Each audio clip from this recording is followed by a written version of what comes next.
met that girl. She's skinny enough to sit on quarter, show silver all the way around. I married her. She went plumb to suet. I swear she could get fat biting her fingernails.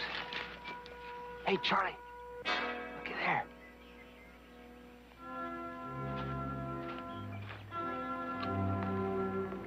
Threw himself a dent in the back of his head. More than a while ago from the looks of him. Wonder if his horse throwed him.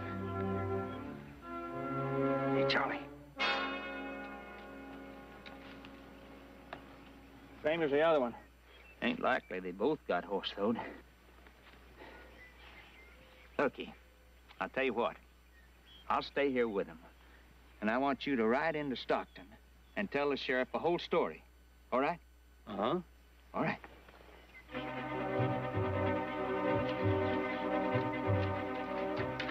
Now, you sure you know what to tell him? Sure. All right.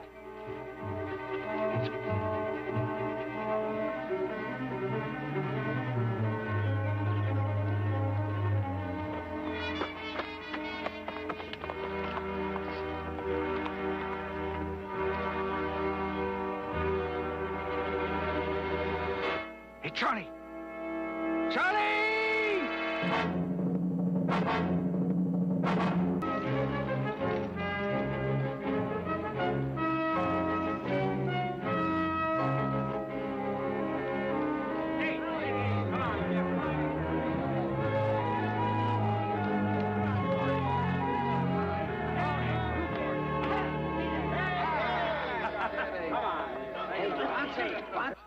Heat now, it's past noon. We ought to be moving out. There's your hang-up. Roll him. Big 10. Is it winning? Mm-hmm. Well, I could be 2 more days. Old Nick ain't gonna quit the game till he's got all the money or none of it. Days, you like ham sandwiches? Yeah, I like him. It's all yours. I'll see if I can pry him loose.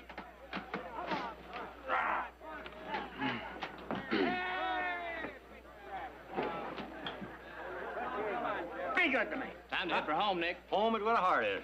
Home is also where they expected us with some white-faced cattle. Mm-hmm. The valley's been without those pot-bellied shorthorns for over 1,000,000 years. Another day or two shouldn't make any difference. Ha-ha! 7!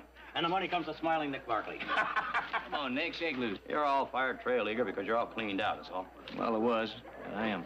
Well, our foreman, Mr. Dace Edwards, is older than 2 times 10 and a half, and his pants come clear down to his ankles. If he can't roll out those pot-bellies by himself, then we're really in trouble. We'll see you back at the range. No. You're going to leave me out on that trail with no one to argue with but myself, and you know it. Stick around. What for? This is for. Come on, now, a little less. Come on, 200 more. Let's go. Oh, look at all that money. Trail expenses. You move them out. We'll catch up to you later, eh? Yeah, I'll see you in a couple of days. Dace, my San Francisco tobacconist makes these up especially for me. 50 cents a piece. Smoke them real slow, will you? Yeah, thanks. Well, I'll spend a night at Bleak House, Newman's Crossing. See you there, huh? Yeah, Bleak House. Have a nice trip. All right, come on.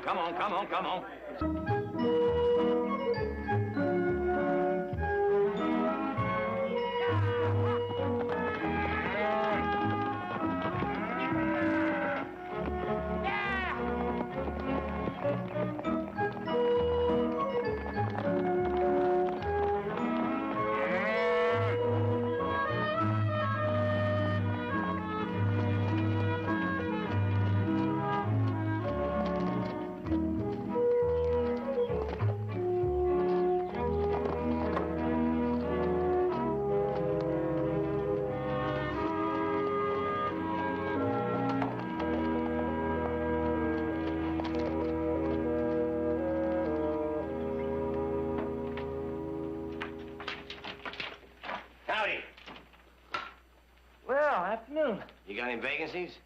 How many of you is there? There's 5 of us. Well, 50 cents a head includes a hot supper and a hot breakfast. Come on. 4 of us are cows. Oh, yeah? Yeah.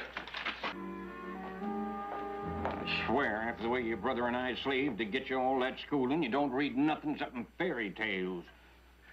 You're always thinking that you're a Cinderella princess. Anything wrong with dreaming? No.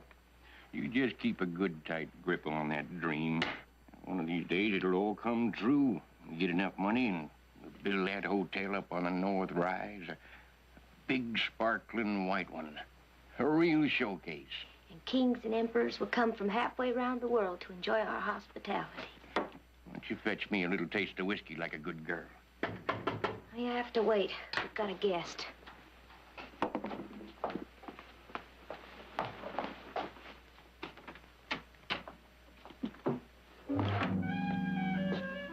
Howdy. Howdy, ma'am. Well, howdy, cowboy. Here, let me take your gear. You've been swallowing a lot of trail dust, have you? Well, I chewed enough sand to make my teeth get short. Well, sit down, sit down. I got something for you that'll make your teeth grow a foot and a half. Belle, pour the man a drink. Well, I always go first class. Now, you take it out of this 20. Sorry, it's the smallest I got, and take $1 out for my accommodations. Well, I reckon we can find change for this around here somewheres. Where are you from, Mr. Edwards, Dace Edwards. Originally from Cincinnati. Coming out west to make your fortune? Yeah, little idea of mine. I got them 4 Hereford cows out there, and I'm going to start a new breed. Yeah, I saw you ride in. Those are eastern-looking cattle, all right. $100 a head. You must have done pretty well back east to save up $400. Oh, just a drop in the bucket. Here you go, cowboy. Thank you there. Belle, you take good care of our friend. I've got some work to do out back. Okay, Pa. Oh, you care for a refill? Yes, I never did like to eat much on an empty stomach. Pardon me for saying this, ma'am, but I've been to 1 circus, 2 carnivals, and 8 county fairs. And you're the prettiest girl I ever saw. Well, I bet you said that before. No, never once. So help me.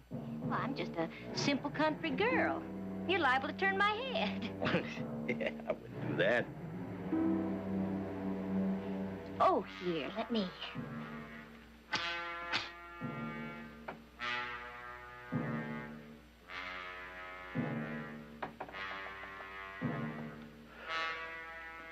Oh, I love the smell of cigar smoke. It's got a man smell to it. You know something? I never knew a man who was really comfortable with his boots on. Yeah, well, I've had them on for 4 days now. They're kind of stuck. They're kind of growed on like. Well, here, you just let me help you with them. You take your other foot and push. Well, ma'am, I just can't do this. No righteousness. I just can't. Just lean back and push. Well, ma'am. Well, if I'd known about this place before, I'd have been here a long time.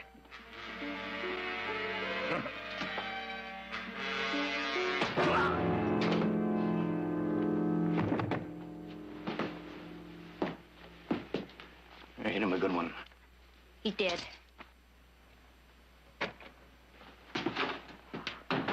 How much did we get? $400 worth of cattle if he was telling the truth. Bart, you better drive him up the West Wash until we can find a buyer. I figured he was worth getting. Thought the cows what we get.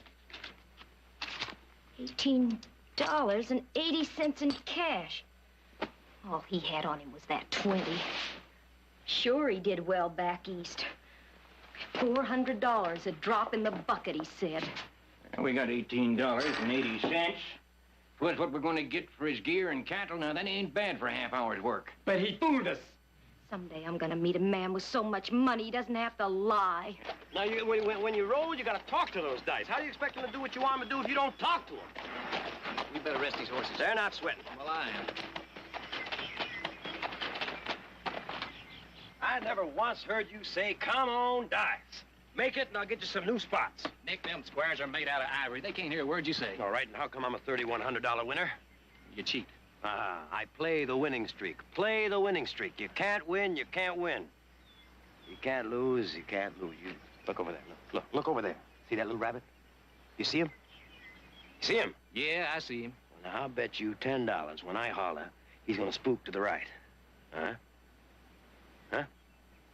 No bet. No. There, see that?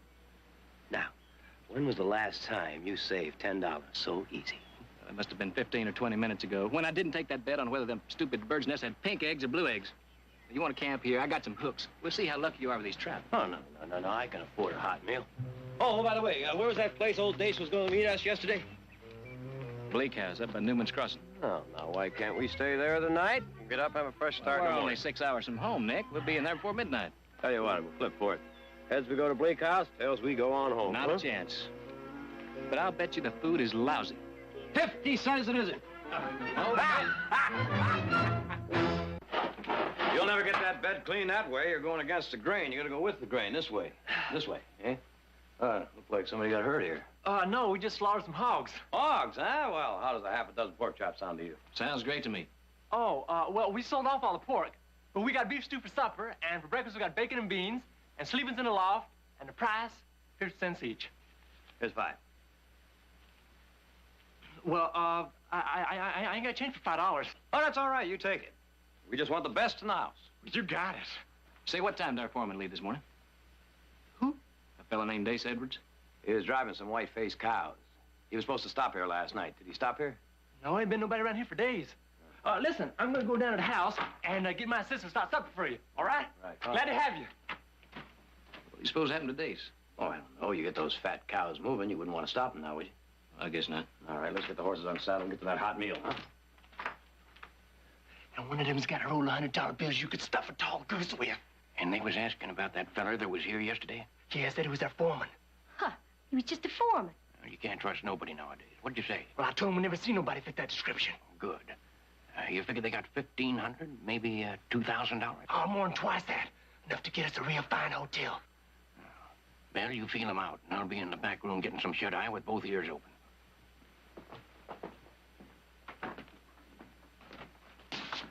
Howdy. Come on in. Just make yourselves at home. Got the pot boiling. Pork's out of the whiskey. Bill, they're paid. Well, now. See what I told you? Some days you just can't lose. Howdy, ma'am. I'm Heath Barkley. I'm Nick Barkley. Oh, sit down. I'll fix you a drink. The best in the house, please.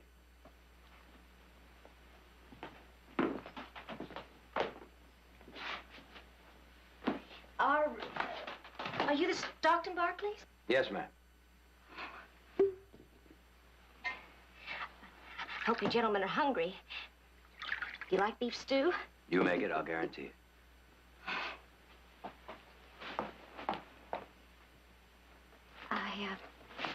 I'll set the table. Let me help you.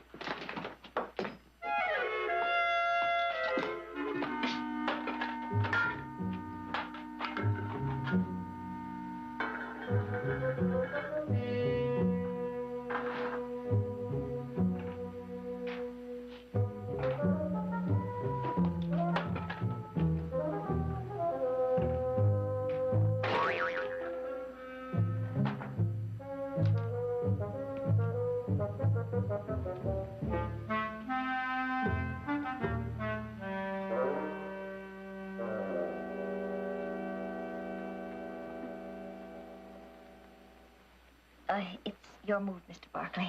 Nick. It's your move, Nick.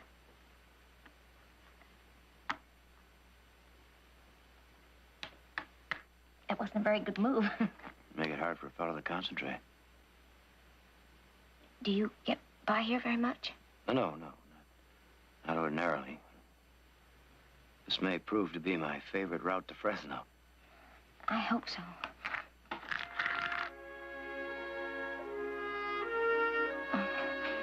It is late. You said you were going to leave before sunup? I don't need any sleep. I do.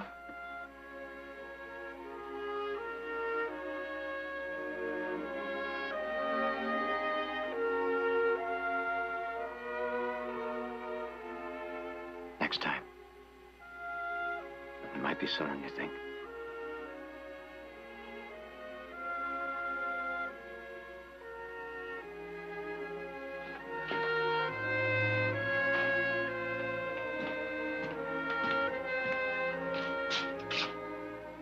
Keith, come on. Come on, we're gonna go to bed. Come on. Fine. Come on, we're gonna go sleep. Yep.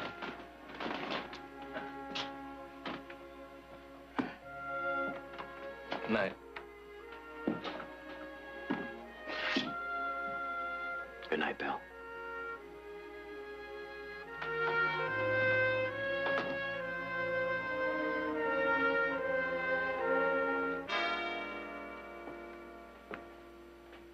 got a feeling he just might be coming back. I hope so. Daddy, you let him get away.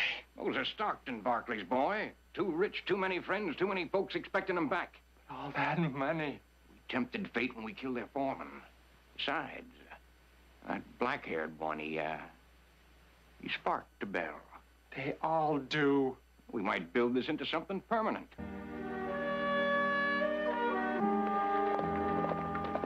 Hold up. What's the matter?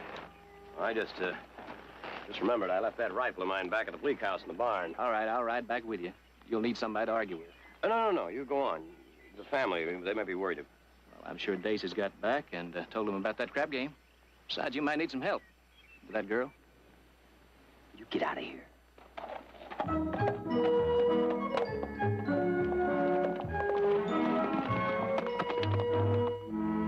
Sure?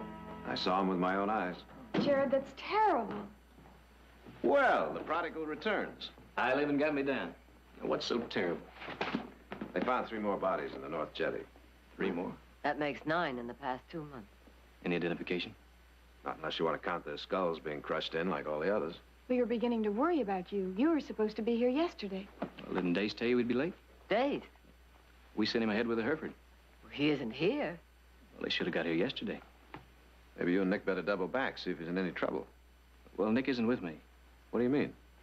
Well, he left his rifle at the place we stayed at last night and rode back to get it. Oh, well, then he'll be here in a few hours. Well, not exactly. You see, he left a girl there also. Oh? Not anything to worry about, though, because Nick's riding a winning streak. But if Dace doesn't show up in a couple hours, I'll ride back and check on him. Good. What's for lunch?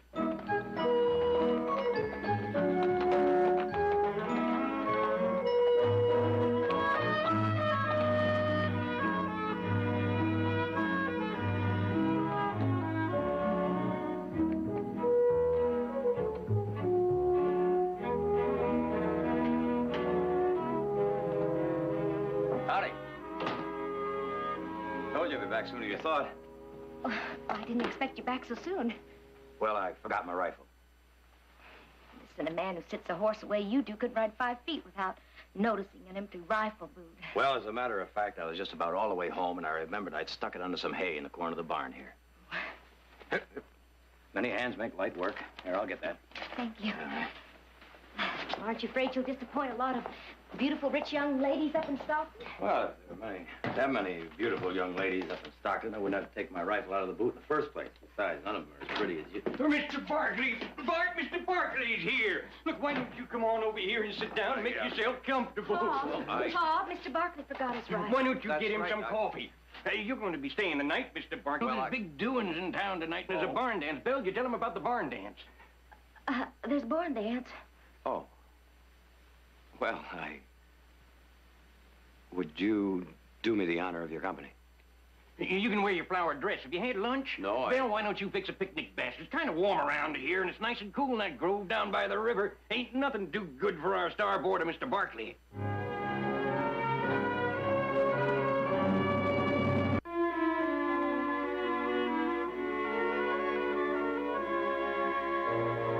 What'd Nick think of those Herefords? He finally changed his mind? It took some convincing. Well, they'll grow on him. Audra, what are you doing? You put any more sugar in that tea, you're gonna have to chew it. Well, 9 men have been murdered. Aren't you too worried? Yes, we are. I'll get it.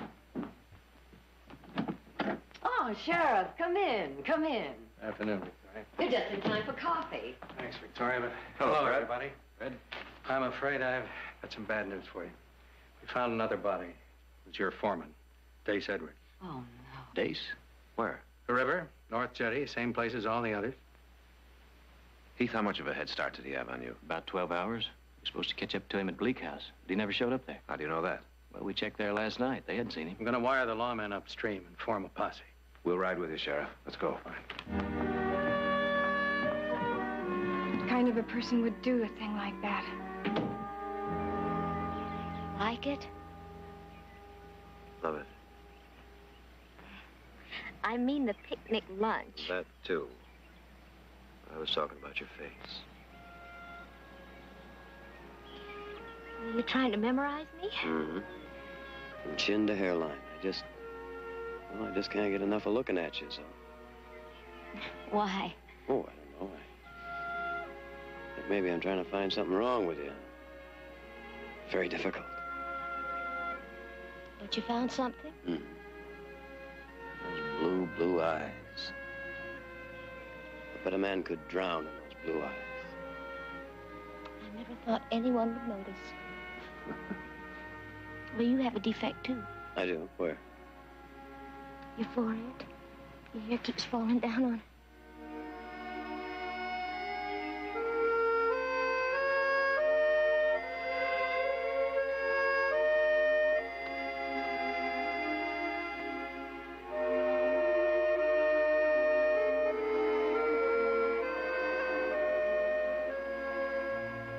Something wrong?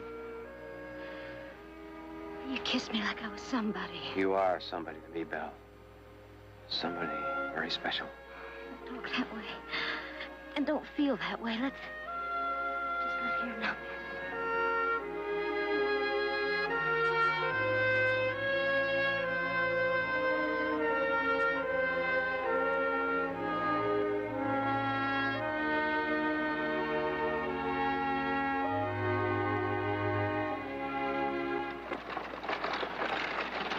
Well, they're coming back. Been gone just about the right amount of time.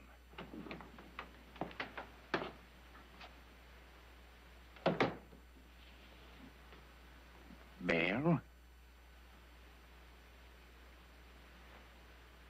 Belle?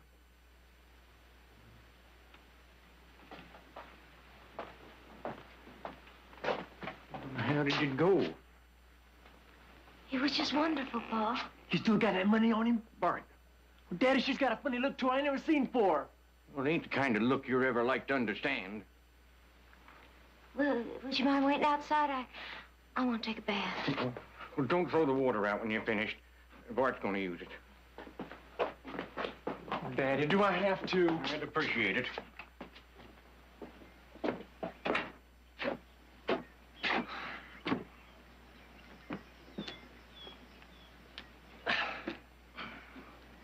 It looks like it's working out. Well, if Belle marries him, who's gonna do for us? Oh, we can hire anybody we want.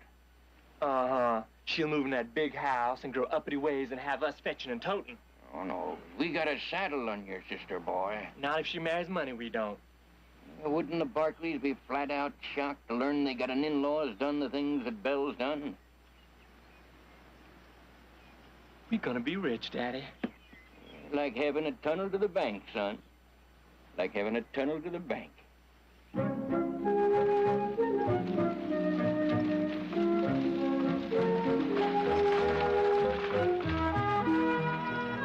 What was she like? Who? First girl you ever in love with? Oh, that one. She was a most unusual girl. She like me? Oh, very different from you. Very different. Sure. Mm-hmm. Yeah. A darker complexion, a little shorter, a little skinnier. But then again, so are all Paiute Indian girls at the age of 11. Oh, now you're making fun of me. I'm sorry. I didn't mean to pry. Oh, I just suddenly feel I need to know everything about you. Do you have a middle name? Mm-hmm. Nicholas Jonathan Barkley, ma'am, at your service. What about you? Where are you from? Your father and brother sound like they're, up around Missouri, Kansas way. In Missouri. Mm-hmm. Whereabouts in Missouri? Oh, it's a place you never would have heard of. Well, try me. Clay County. Clay County, Missouri. Seems I have heard something about that. Oh, no. Just a little place. Nothing ever happened there. Well, I don't know about that. You were born there, weren't you? All right, enough about your past. Do you have any idea about your future? Tell me. Tonight, right after that barn dance, when we're all alone, do you know what I'm going to do? No. I'm going to buy us 2 steaks about an inch thick and 2 bottles of wine, best restaurant in town.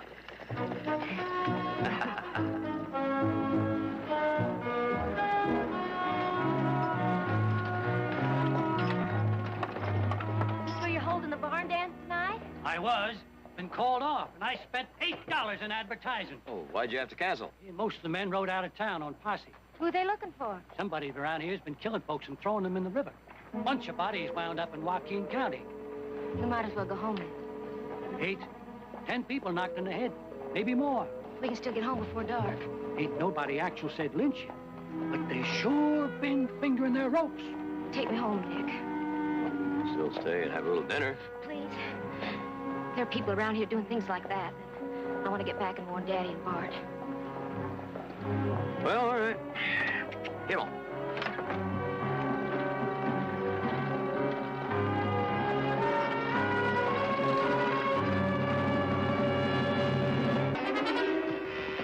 This is where we found the bodies, and this is where we'll split up. Check every house upstream, both sides of the river. Penn, Baines, take the Laughlin place. The old man and his wife are over 70, but check it out anyway. DeCoven, Herm, take the Stearns place, also look in on the Hubbles. Next up would be Bleak House. Jed, now take that one. That covers 20 miles. By that time, we ought to be meeting up with the Lathrop posse. All right, let's move out.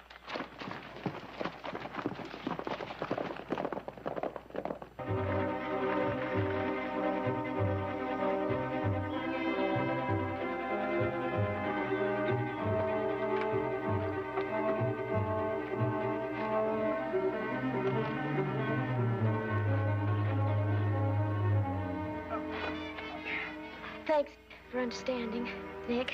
I'll take the buckboard to the barn and unharness.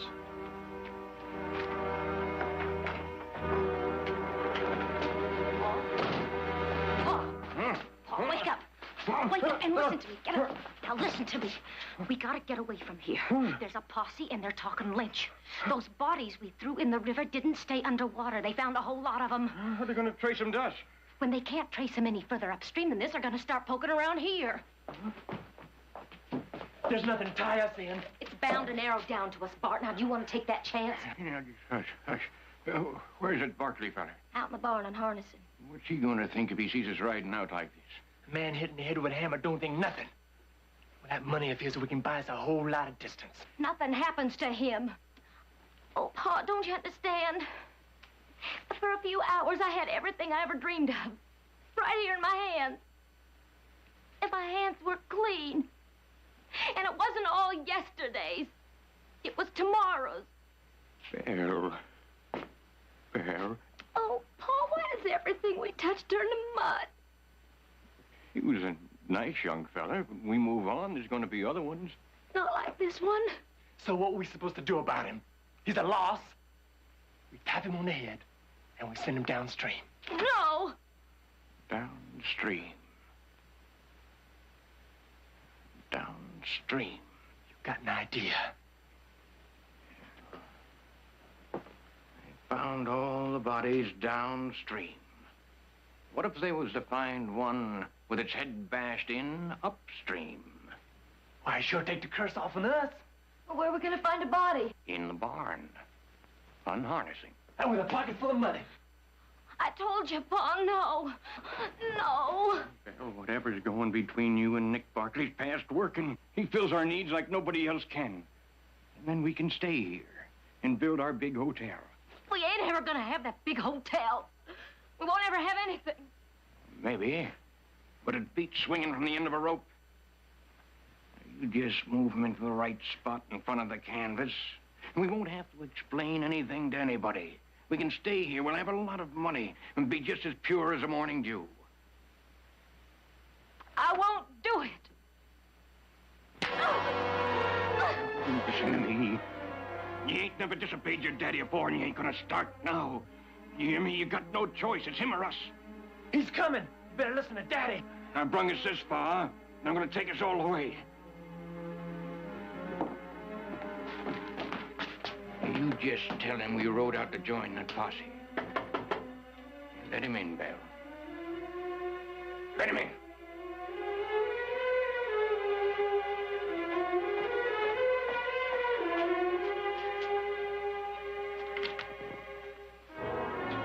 Everything all right? Fine. They left a note. Rode out with the posse.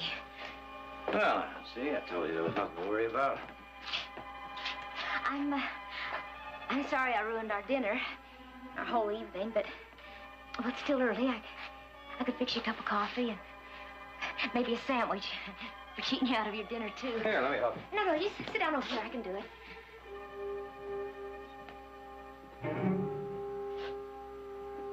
Oh. I realize how tired I am.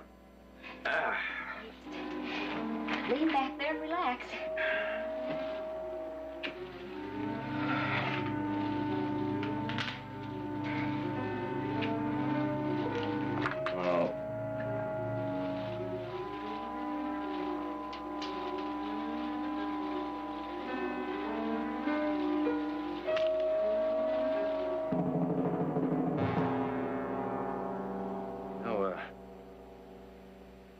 Sure, my foreman stopped by here. He said he was gonna. Your foreman? Dace Edwards. Matter of fact, I gave him a couple of cigars before he left Fresno. Cigars made especially for me. Like this one. Let me see. Oh, yes. It's got your name right there. Oh, you must have left it here last night. No. I'm sure I smoked all of them before I got here. Oh, you must be very tired. Why don't you let me help you off with your boots, and I'll show you some real Missouri hospitality. Missouri. Clay County. Yes, that does ring a bell. My brother defended a bank robber from up that way. Had a strange defense, though. He said he didn't even know he had committed a crime. The only crime that was known around his parts was working for a living. They taught the children how to rob and kill rather than read and write. And all the heroes the kids had were men like Jesse James and the Youngers.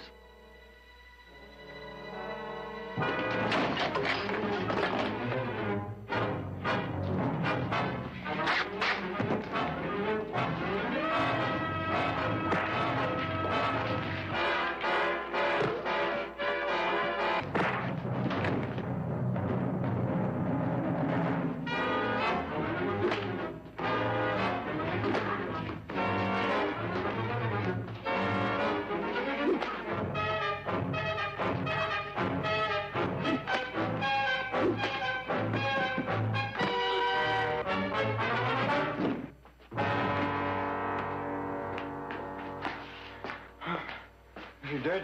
No. Well, I can take care of that. No! A shot might bring the posse. And they gotta find a body upstream with a mashed-in head, right? So let's get a canvas back up and take him upriver.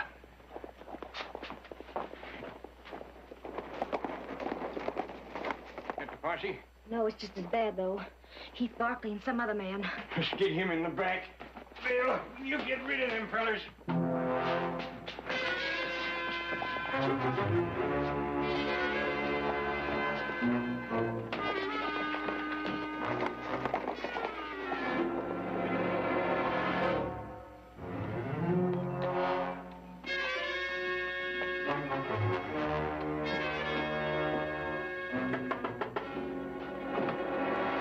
Why, Mr. Barkley. Afternoon, Belle.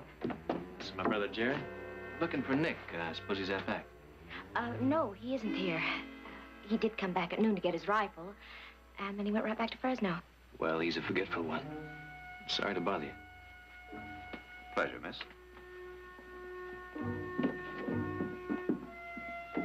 I wonder why she lied. That was Nick's horse we saw in the pasture. I don't know. Let's ride out a ways and double back, huh? Right.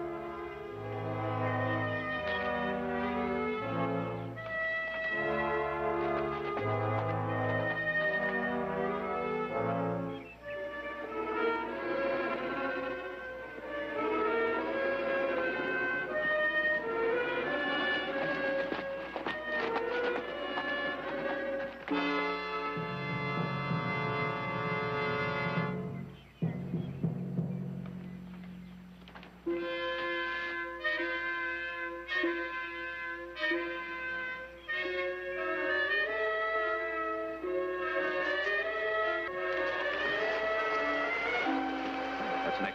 Let's go. Hold it right there. They come back in the barn.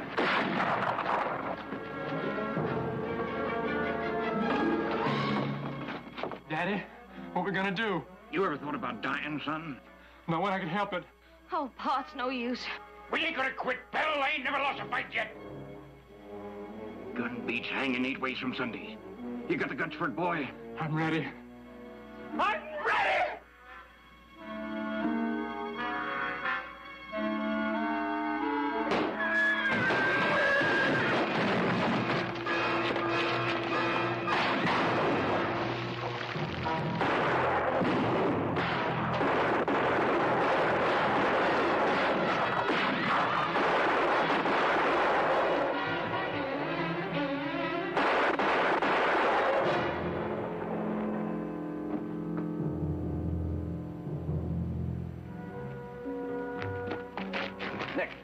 Nick, are you all right? Where are they?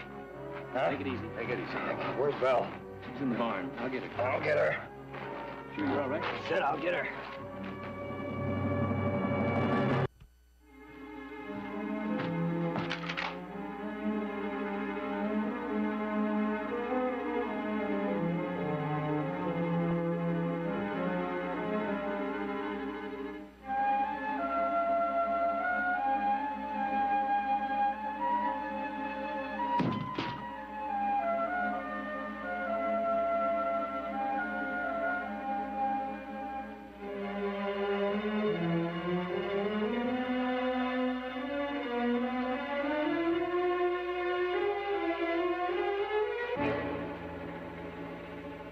Is it over? It's over.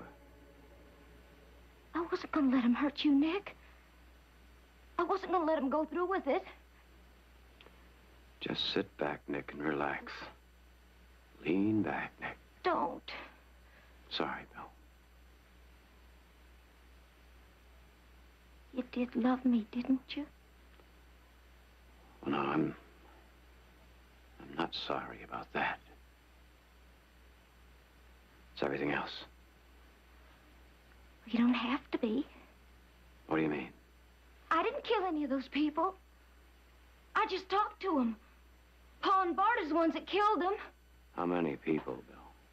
I don't know, 15, 16, I don't know. And you just stood there and let it go on, huh? They'll hang me, Nick. Unless you help me get away.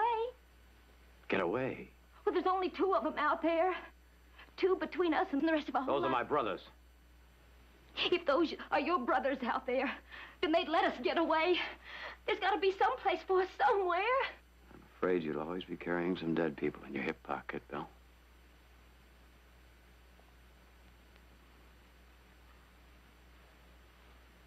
I wasn't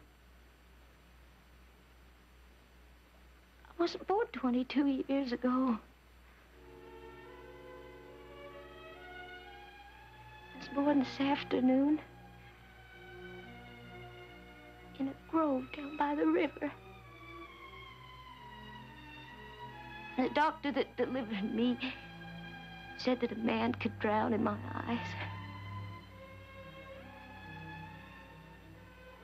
And then he kissed me.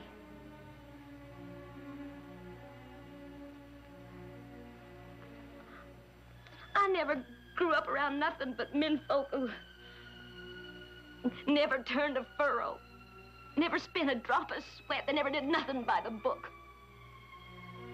I even had to sneak away to go to school. Lived in nothing but old sod houses and caves. But someday we were going to have that big house. And then everything was going to be all right.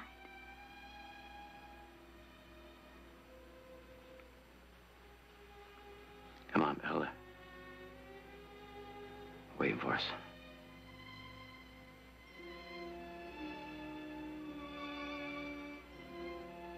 Come on, come on.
she going?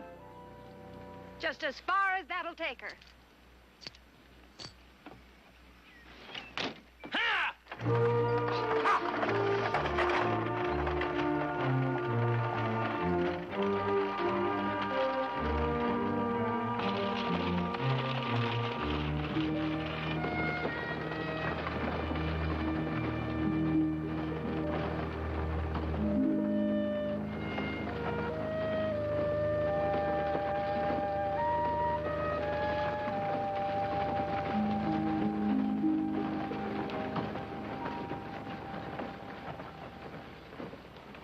Please. Thank you.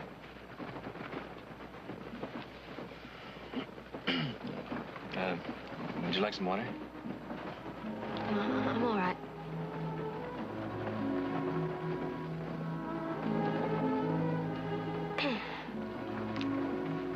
Are you all going for her? Just to Tucson. A horse auction. My daughter is quite a horsewoman.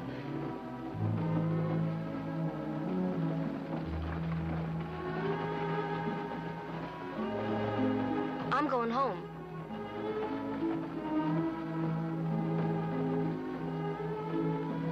I am going home.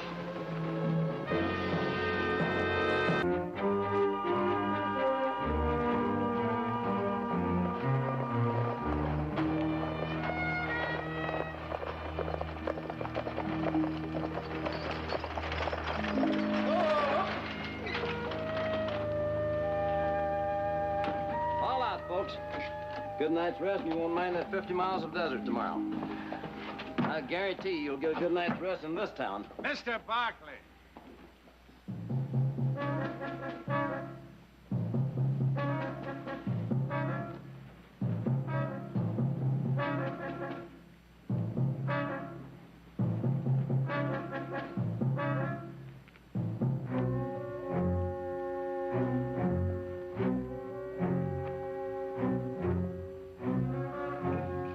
I've been looking for you for a long time. Well, now you found me. You always were a little too sure of yourself, Heath.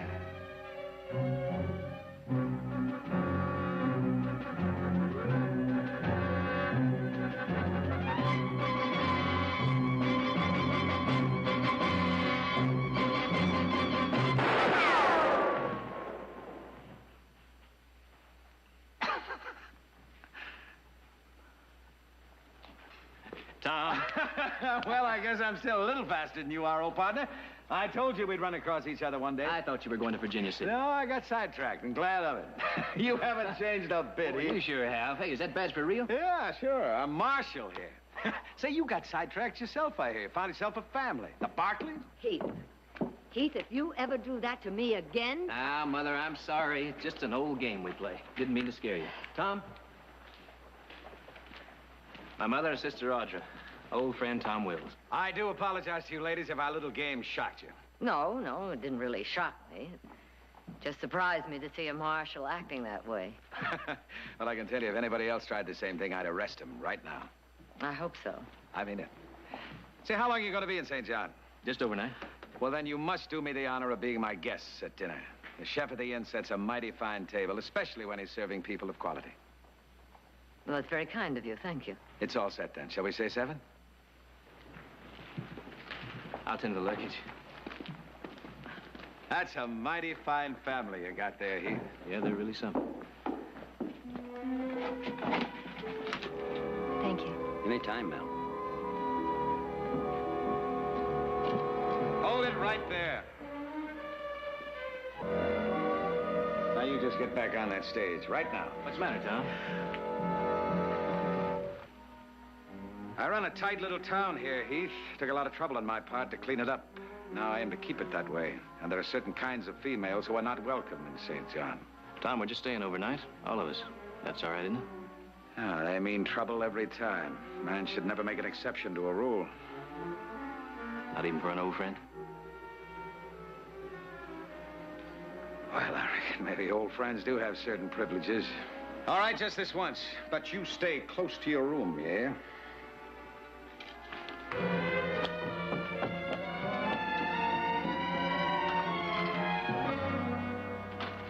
That kind of woman is trouble, boy. Pure trouble. Well, now, Tom, when did you become such an expert on women? Well, it's just never you mind. Hey, Heath, leave that gun in your room, will you? In case you hadn't noticed, nobody in town wears a gun. Except me. All right. See you dinner. All right.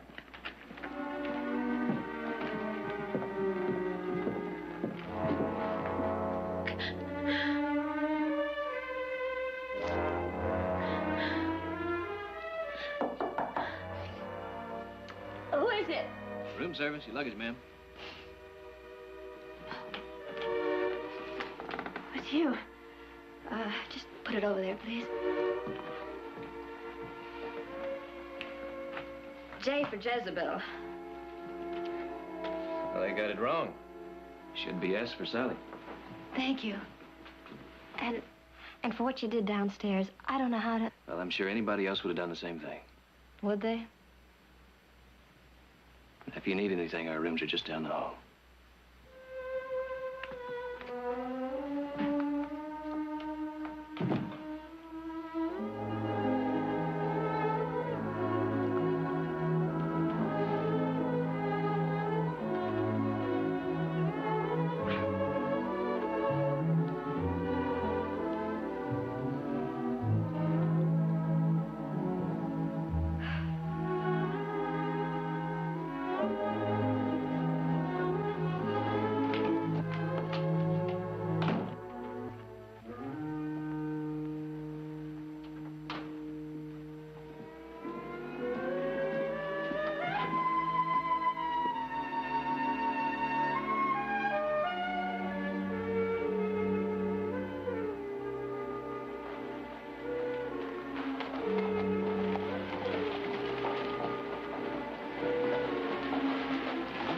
For real?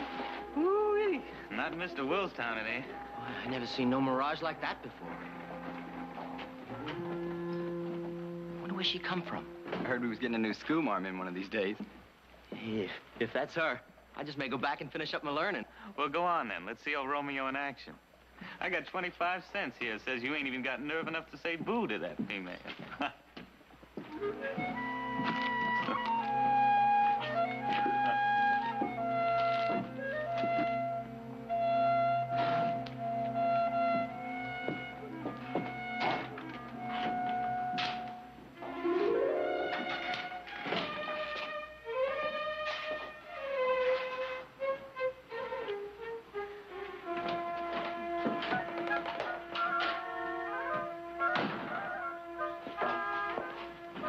Want something, miss? Yes, I'd like a dress. Well, I don't believe I stock anything you'd be interested in. No, I want something simple like this one. Well, help yourself, Lou. Licorice in the jar, they're like usual. I come for chewing tobacco. Since when, I'd like to know? Since right now.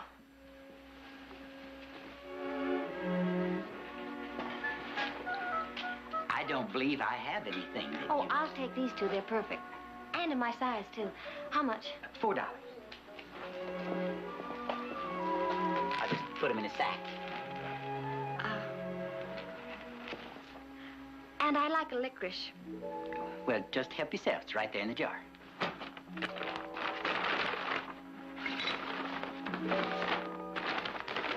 $4 and 1 cent for the licorice. Thank you.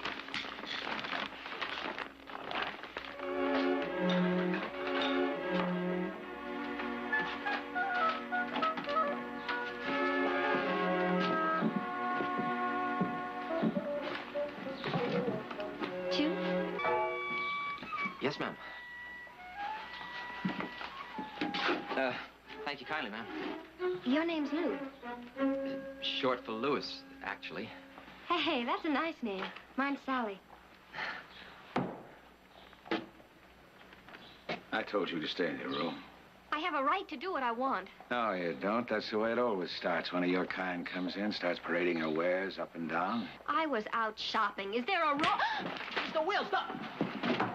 Now go to your room. Mr. Wills, please! Stand up against the law, will you?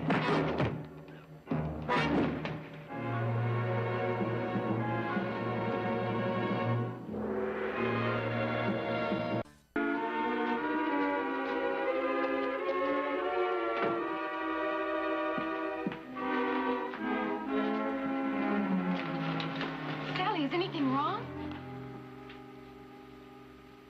A new dress? Well, why don't you wear it tonight? I was just coming to invite you to have dinner with us.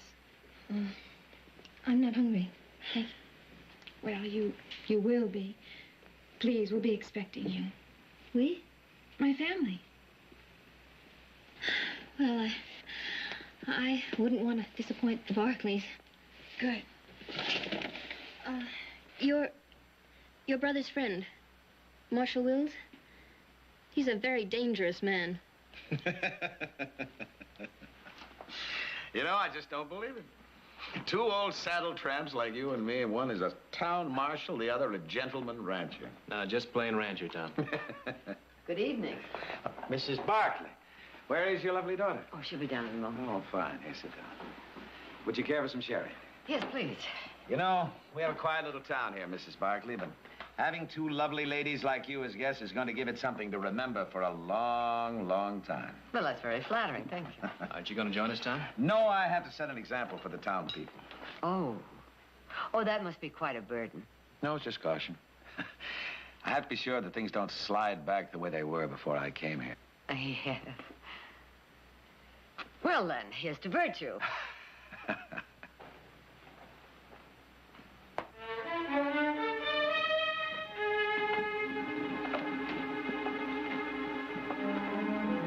I invited Sally to join us, Mr. Wills. I hope you don't mind.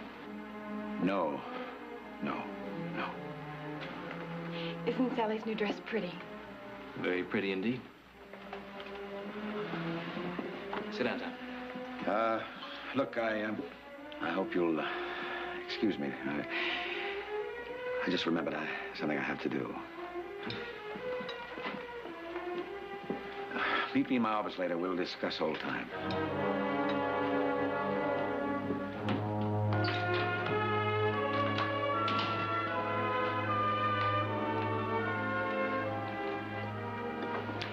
Waiter, you may serve now, please.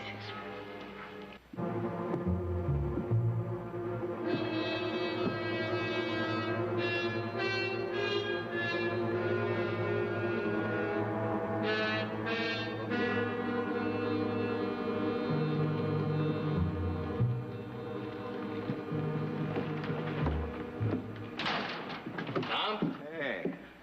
Just heading over to your office. Well, how's dinner? As good as this end? That duck and wild rice never tasted better. This little town will surprise you, Heath. Take a look around. What do you see? Well, a mighty peaceful town, Tom. Yeah.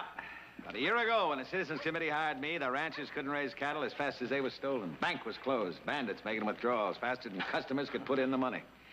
That storekeeper right there lost 2 sons on this street one night to hell raisers. I figured it had to be a challenge to get you to wear a badge. Well, I did something about it. I gave this town some rules to live by. Rules? My rules. Fred, will you get those bags in? Somebody's gonna trip over them in the dark. You know, I wondered what happened to you. Oh, I wandered around a while. Built a little reputation with my gun without really meaning to.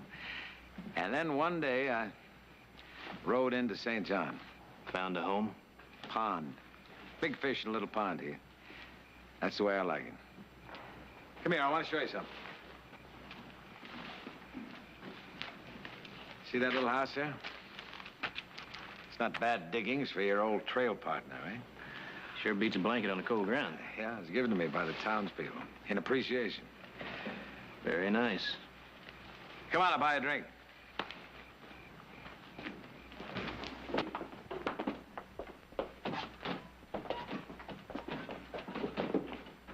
Pretty quiet in here, too, Tom. More like a church. Evening, Red. Well, whiskey. It's not quite 8 o'clock, Mr. Wills. Oh, we've got a rule. No drinks sold before 8 o'clock. Man's place is with his wife and children during the family hour. Ed, due to the fact I have an old friend with me, I think it's close enough to 8 o'clock to let the folks have a drink. Okay. Bar's open, boys. Join me? I forgot. You set the example. Yeah, there was two kinds of trouble in this town.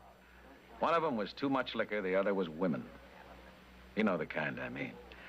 They'd grab a working man's dollar before it hit the bottom of his pocket. Well, there doesn't seem to be any around now. That's because I stop them before they get a chance to hitch a skirt. Like that girl. I knew the kind she was the minute she got off that stage. That's real fast judgment, isn't it? It's experience, Chief. I've thrown enough of her kind out of this town. I know one when I see one.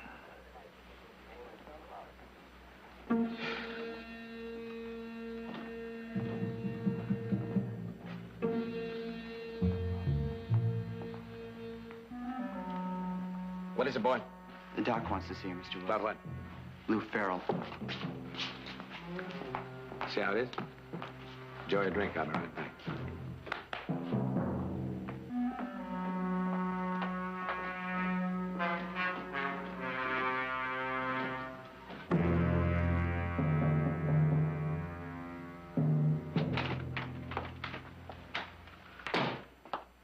What's the matter with him?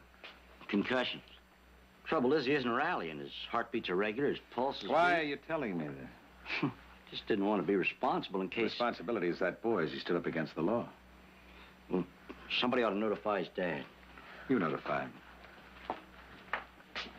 You see what happens? You make an exception. You let one of those females come into town for one night, and a boy lies near death because of it.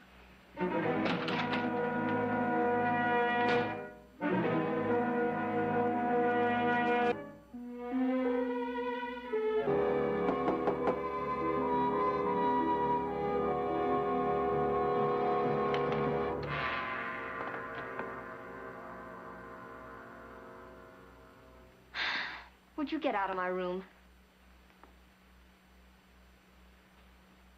Get out! You hear me?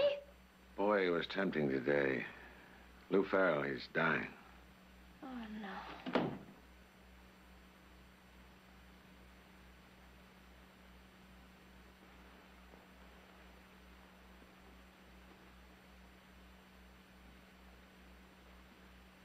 That the perfume you were tempting him with? Get out of here! Yeah, maybe I was all wrong about you. Where'd you say you come from? Red Rock. Red Rock. I know Red Rock pretty well. Whereabouts you live there? Somewhere out of town. The edge of town? Oh, will you leave me alone, please? Now, what'd you do there? You don't have to answer. We both know, don't we? Little lady, you seen it happen? A young boy smells the witch's perfume, and before you know it, he's lying in the street. His life blood oozing out of it.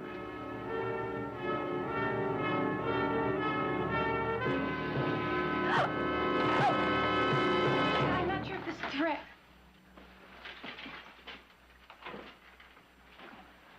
Good night, Miss Audrey.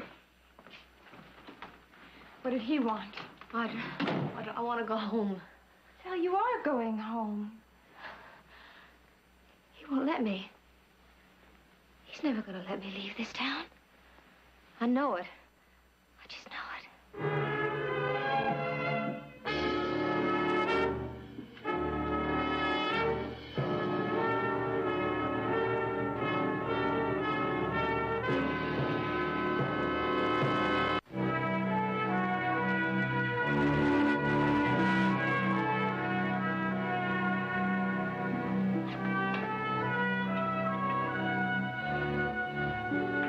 Great shot.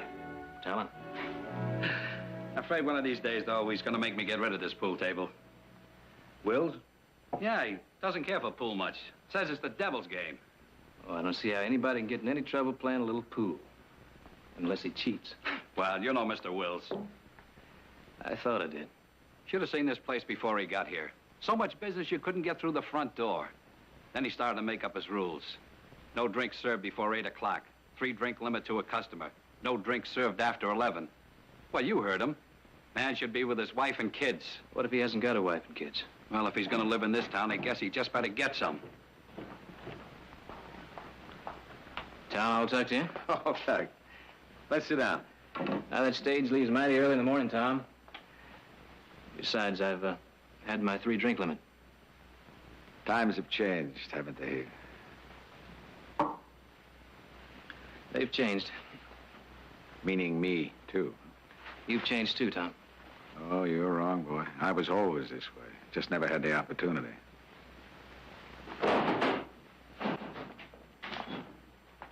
Evening, Mr. Farrell.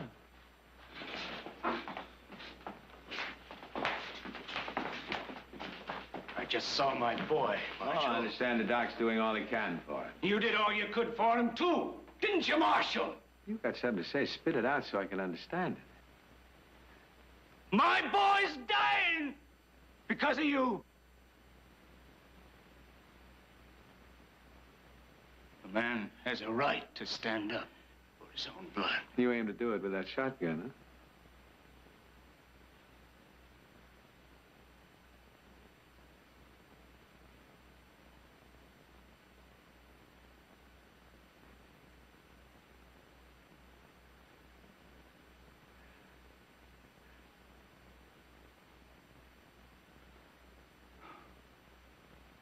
Well, you're a big talker, Mr. Farrell.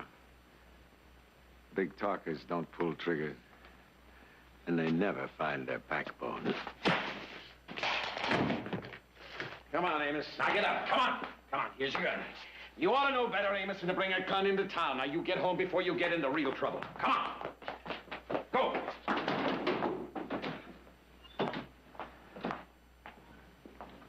Thanks for the drinks, Marshal.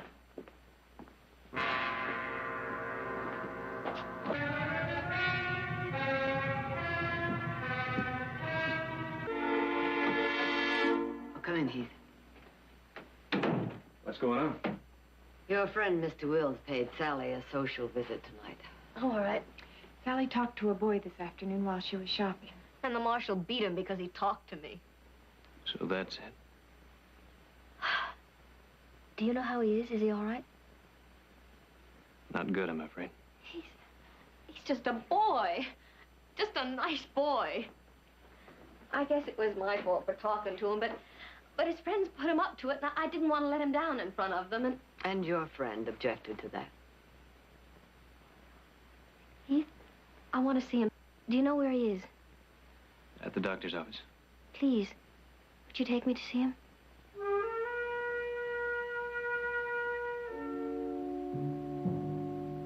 I'll take you.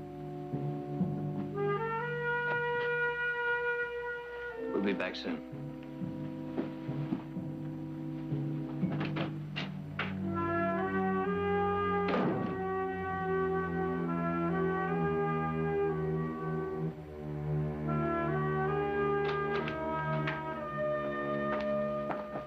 The boy. He's still unconscious. How's his chances, Doc? No way of predicting. He's gonna die, isn't he? My boy. Mr. Farrell, why don't you go home? He's gonna die. Wife doesn't know yet, does she? Somebody ought to tell her, hadn't they? Yeah. Gotta tell her. Our boy's gonna die. And there's nothing I can do about it.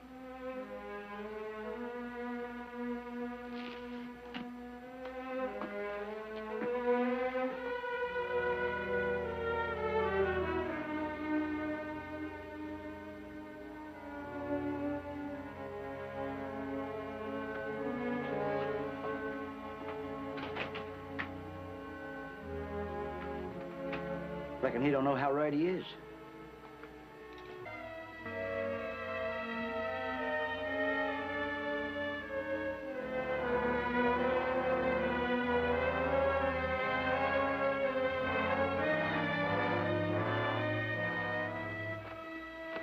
Eamon.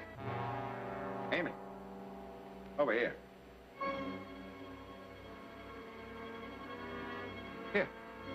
It's me, Eamon. It's me, old man. You. Still got that shotgun, Eamon? Why don't you use it, David? Huh?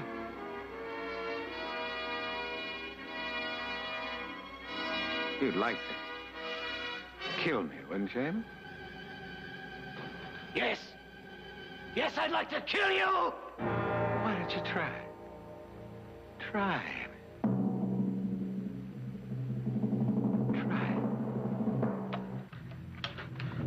Farrell, no!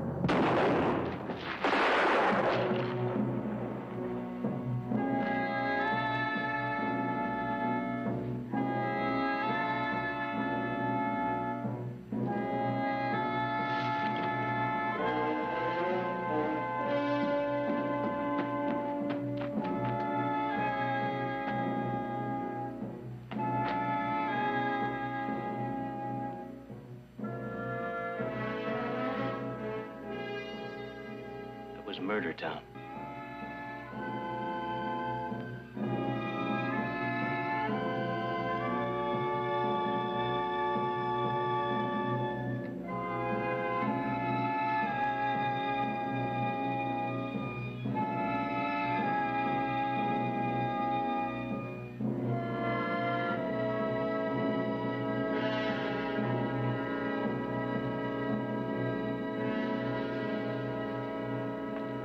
Come on, son. Pete! I told you to leave that gun in your room. Next time, do it.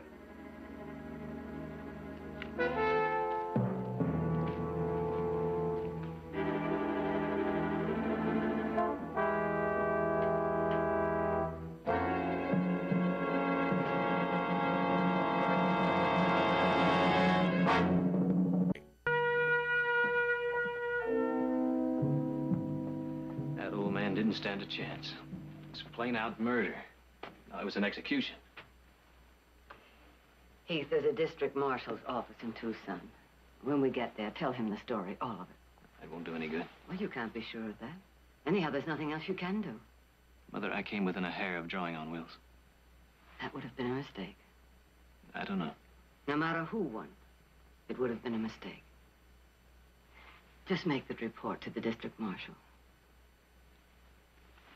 Sally, why don't you spend the night with Audra? Yes, please. You've done too much for me already. I'll be all right. I wish you would. I have a chain lock on my door, and this time I'll use it. Come on, Sally. I'll walk you to your room. Good night. Thank you. Good night.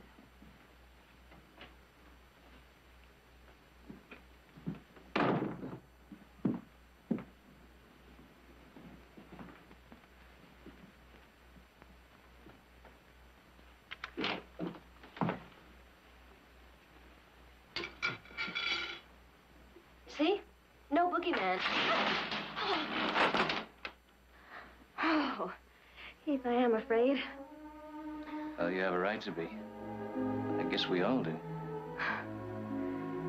Will tomorrow really come? Yeah, it'll come.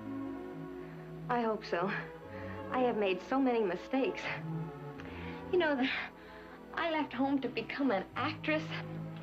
Can you imagine that? That old, old story, and I believed every word of it. Now, you said you weren't going to remember anything before tonight. I know I did. Heath, do you think there's a chance that I can forget? If you really want to, I want to more than anything in the world. then you'll find your chance. I remember a story I heard when I was a kid about this girl who fell asleep on a hilltop and dreamed she was a beautiful butterfly. When she woke up, she couldn't remember if she was a girl who dreamed she was a butterfly or a butterfly who dreamed she was a girl. That's the way I've been. I didn't know who I was until now.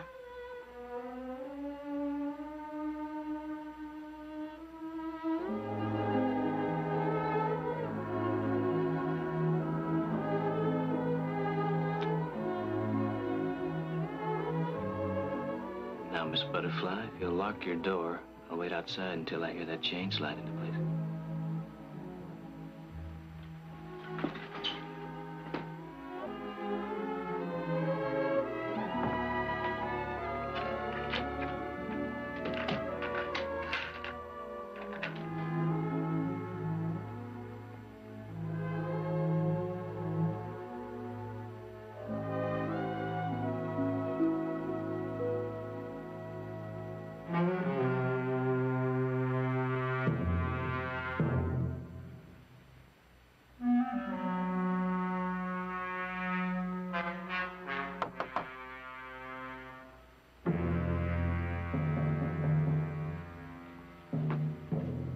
is it?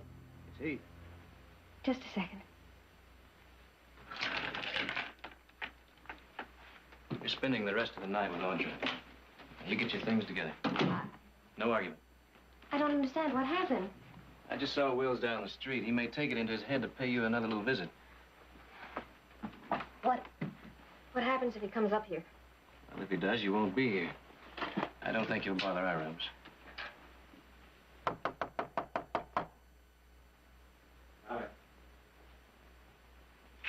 Sally? Who is it? Tom Wills. Open up. Please. Sally, there's no need to be frightened. I've been thinking, and I haven't been fair to you. And I thought if you and I could have a little talk. Look, don't you understand? I'm just not interested. Sally, you can't go on like this. This is no life for you, being chased from one town after another. Now, this town is different. What I say goes here. Do you understand? One word from me and nothing would be too good for you. Come on now, please. Let me in. Please.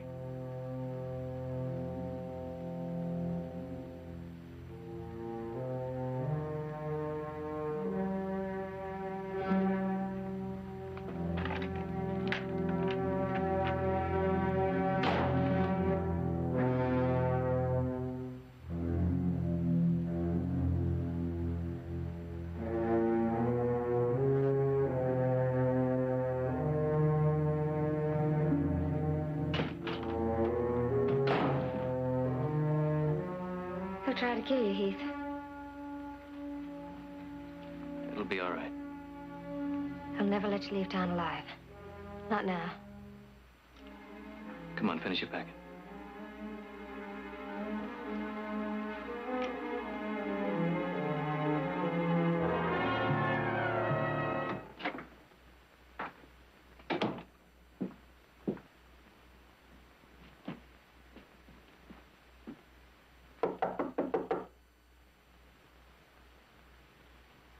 Sally?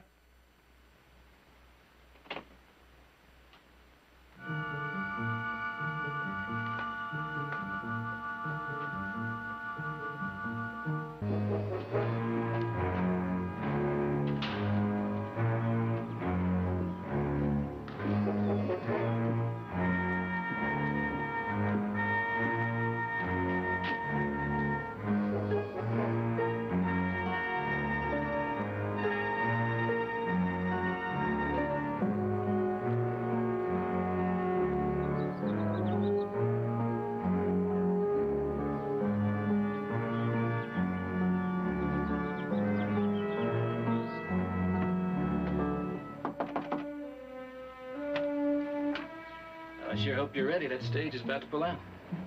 I talked to the doctor this morning, and he said that Lou Farrell was going to live, so I guess that means everything's going to be all right.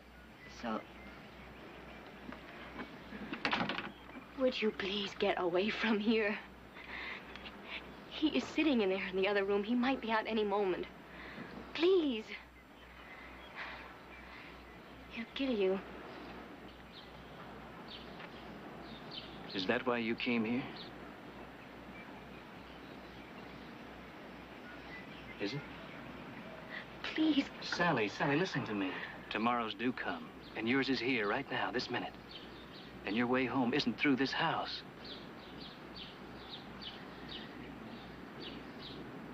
But I'm not leaving without you.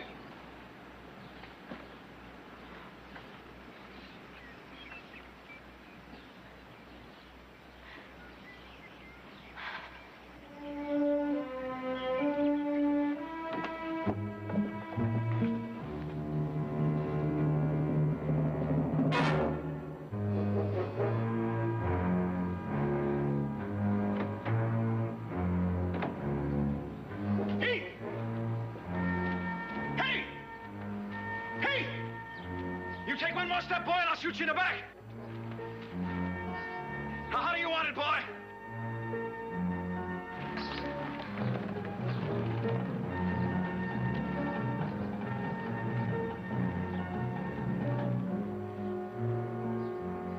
Don't try it, Tom. All these times I let you win.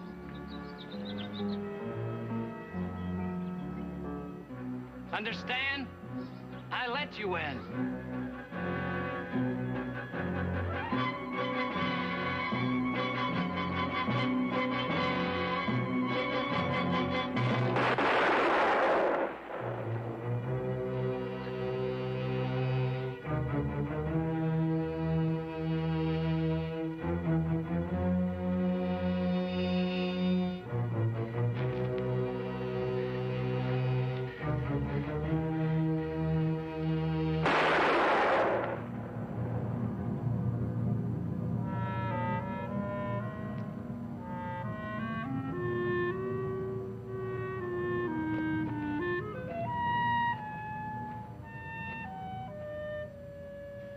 Come on, Sally.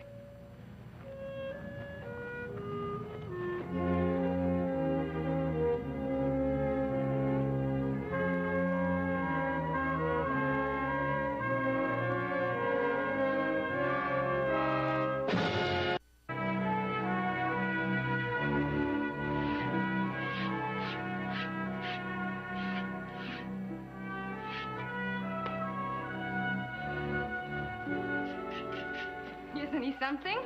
He's a beauty, all right. You didn't want to go to that auction. Did I say that? Well, I wouldn't have missed it for the world. Heath, is that true? Maybe if you'd stayed home, none of that would have happened in St. John. Well, it wasn't anybody's fault, Audra. Why did Tom act like he hated Sally when all the time he really wanted her? I guess he just wanted to prove something to himself. That he was something different from what he really was.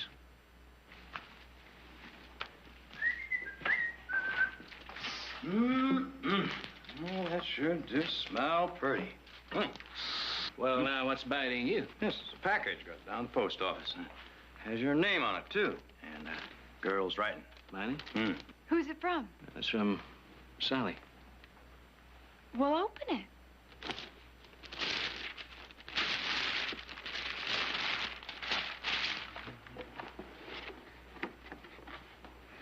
It's got a letter in it.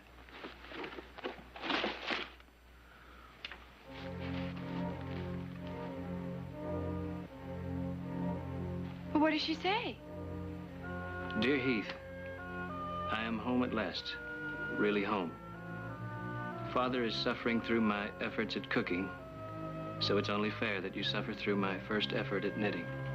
When are you coming for a visit? Affectionately, Sally. Affectionately.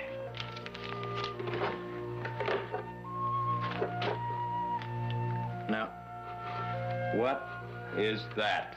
Well, it's a muffler. And what are you going to do with it?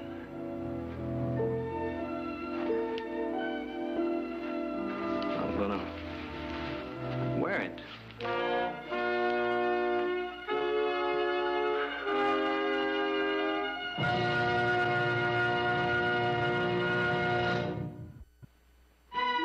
Brandy, Jared. Oh, I don't think so, Jim.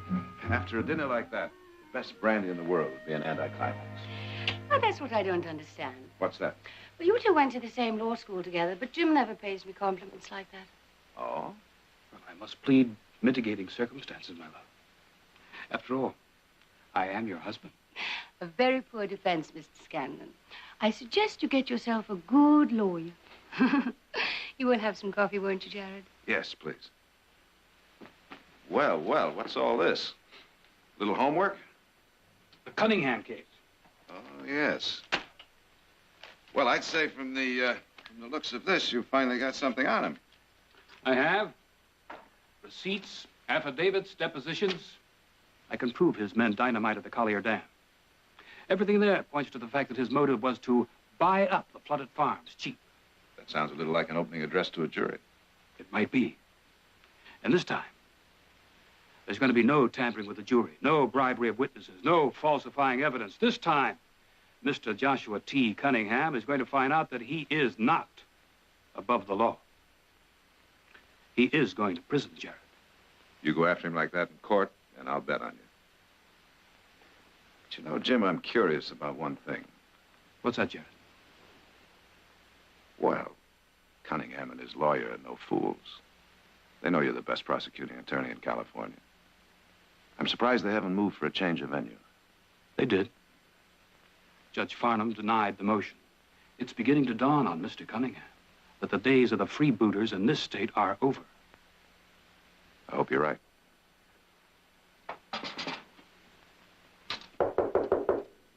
Would you excuse me? Thank you.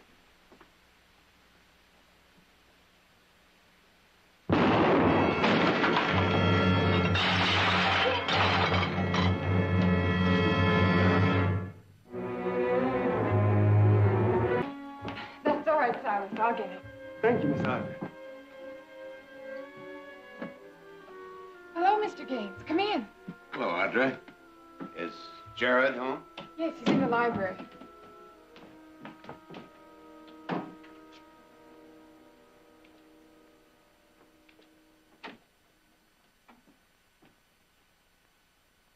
Hello, Howard. How are you? As well as could be expected after what happened to Jim Scanlon the other night. Yes.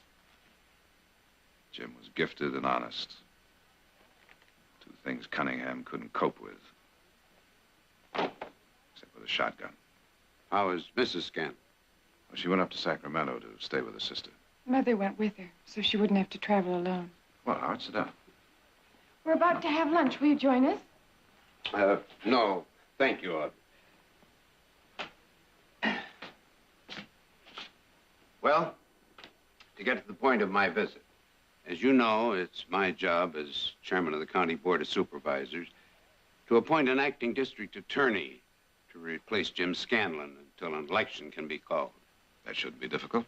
Well, under ordinary circumstances, I'd appoint Mark Bromley. He was Scanlon's assistant for 2 years. He's acquainted with the work of the office. But what? Bromley's young, inexperienced. He's never prosecuted a case on his own. Cunningham's lawyer would tear him to pieces and feed him to the jury, one bite at a time. I guess you know why I'm here. I think you underestimate Mark. He's young, he's smart and clever. He has the advantage of having helped Jim prepare the Cunningham case. He knows it inside and out. And he also knows Cunningham, and he's scared. Well, then there must be other lawyers. None as qualified as you are, Jared. Once you served as assistant district attorney. Yes, and I was about the same age that Mark is now, and just as scared. Believe me, he'll get over it. Jared, No, Audra. how can you say no? Jim was your best friend. And that's exactly why I won't prosecute Cunningham. I don't understand. If Cunningham's lawyer is as smart as I think he is, he's going to try and convince that jury that I'm not prosecuting his client because he blew up Collier Dam, but because I'm trying to avenge the death of a friend.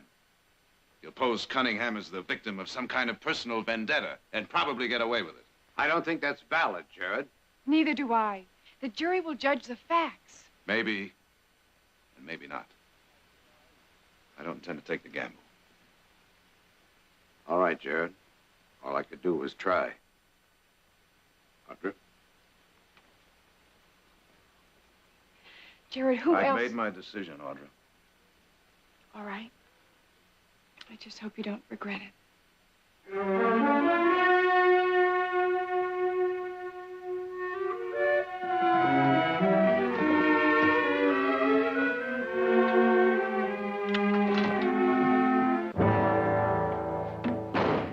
Come in, Jared. I hope you don't mind if we made ourselves at home. Mason had a key that happened to fit the lock.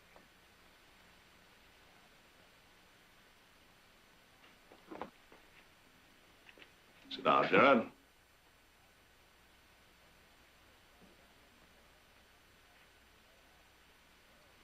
What do you want? Well, I've got a problem, Jared. The state land office is starting hearings next week in Sacramento on a new open range policy. Now, I'm interested in getting my views before the board.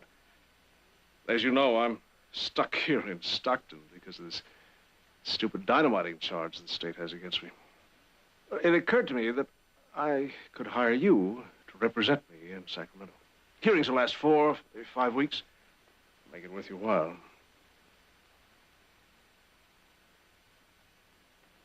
Get out of here, Cunningham. $1,000 a week and expenses. How's that sound? Get out. Too busy to take the job. I'm always busy.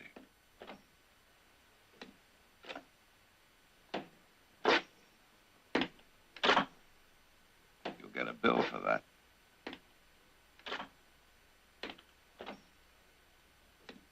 That's enough, Carell.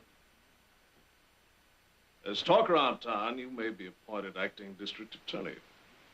Is there? I heard Howard Gaines was out to your place yesterday. I asked you to take the job. Remarkable how you keep your ear to the ground. I assume you accepted. You know, you could have saved yourself this masterful attempt to buy me off. What? I turned Gaines down.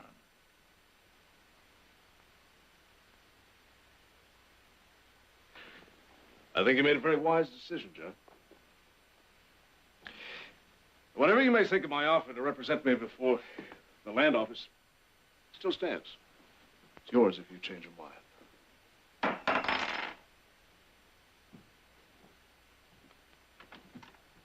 I think I just did. What?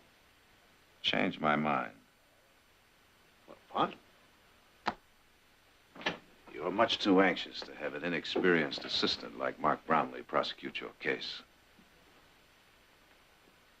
So I'm going to be in that courtroom when your trial opens. And I'm not going to let up on you until I put a rope around that rotten throat of yours for the murder of Jim Scanlon. Now, for the last time, get out.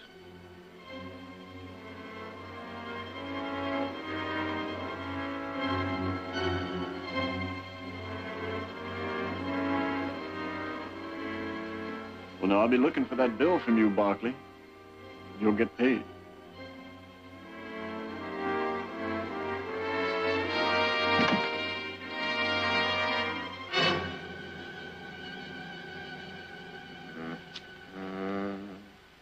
Sure don't make noise like they used to.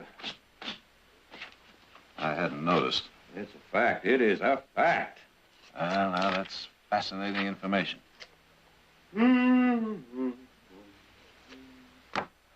Nick, do you mind? Oh, I understand. Oh, it chips all over the place here. Yeah, that's better.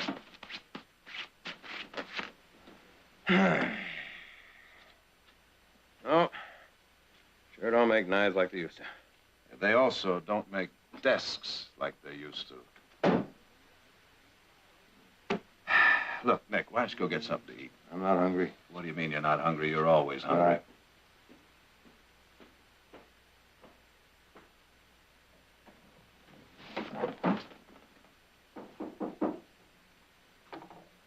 I'll get it.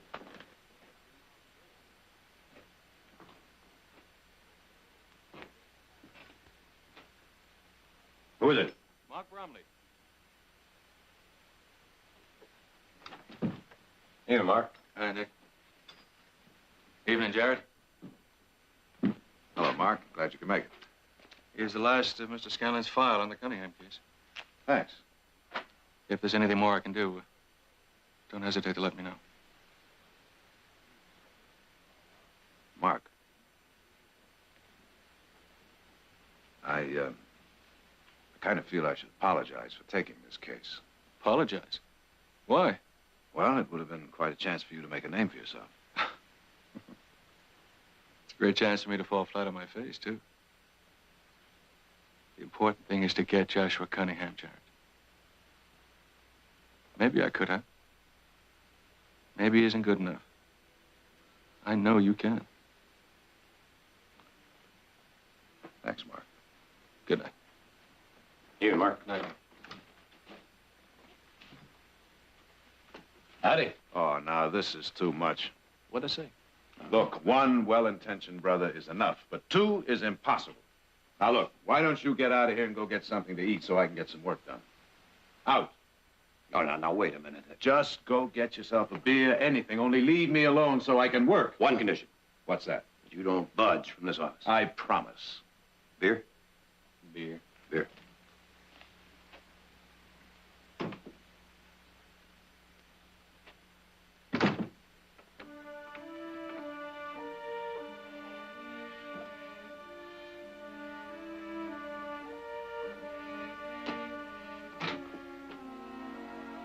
All right, let's go.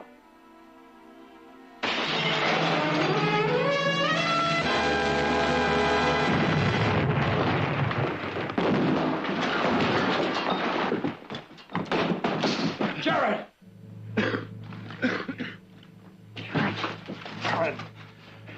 Jared, you all right? I can't see, Nick. What do you mean? Jared! I can't see.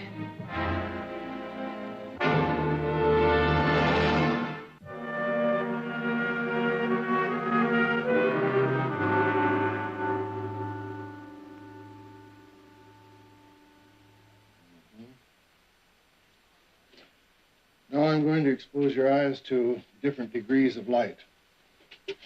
Tell me if you see anything at all. Anything? Nothing.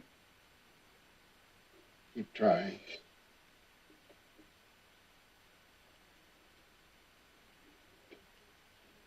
Anything? I can feel the heat, but that's all.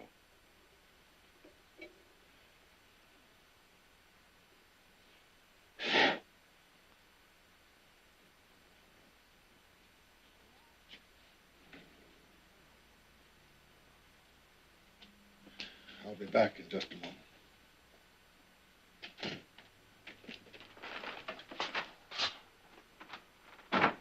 Nothing? Is it permanent? I can't tell. Well, what do you mean you can't tell? You just examined him, didn't you? Go on, Doctor.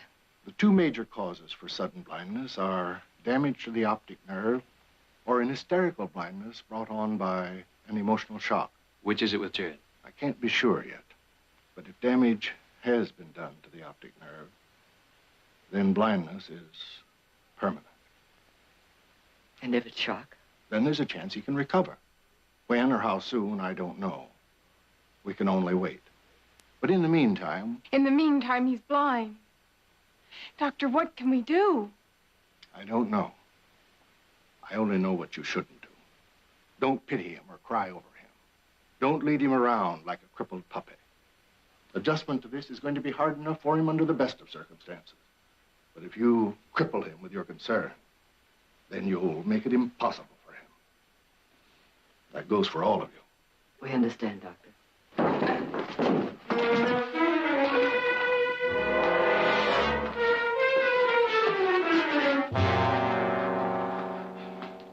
I was looking for some water. I tripped. Well, I'm going to see Mr. Cunningham right now. I'll go with you. Barkley's brother. Cunningham, Hello, for Nick. 2 cents, I'd give you a beating that'd make you wish you weren't born. My credit's good. Help yourself. Just stand quiet.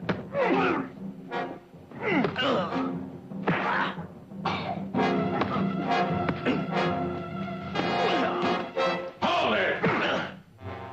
Sorry, Sheriff. It's all just a little mistake. Yeah, yours. What now, Cunningham? Came looking for trouble, madam. And they found it. Cunningham, you just best go to prison, because I'm going to get to you. Watch it, Nick. I know what I'm saying, and I mean every word of it, and you know it. All right.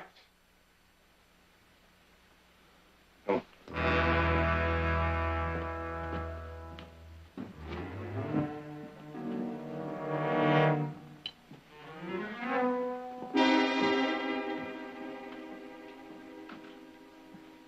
You're doing fine, Mr. Barkley. Just fine.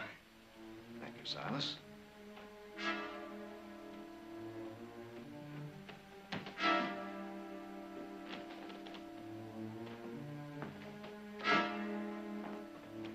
Silas, would you please get me some eggs from the hen house? I'd like them now. Yes, ma'am.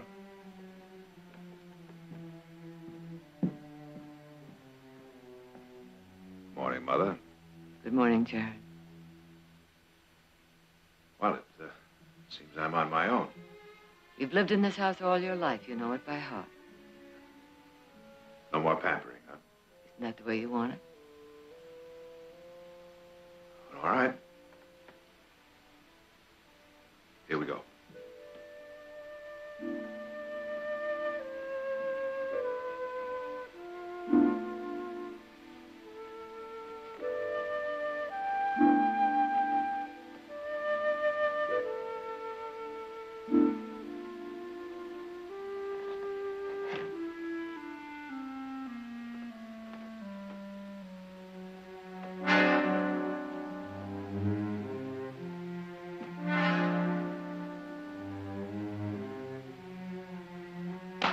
How was that?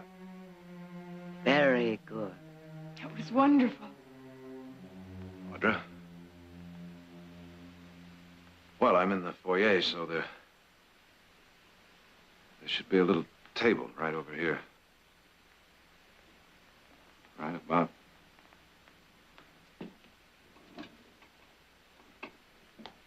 here.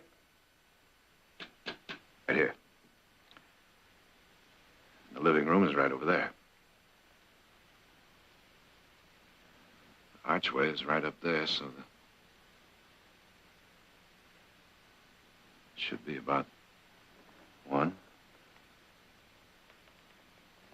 2, 3.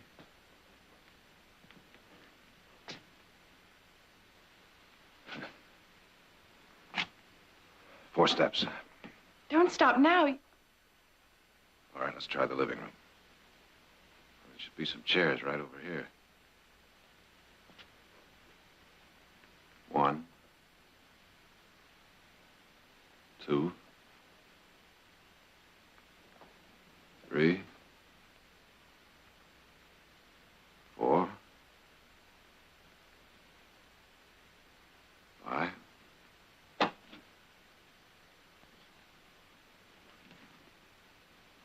It was fine.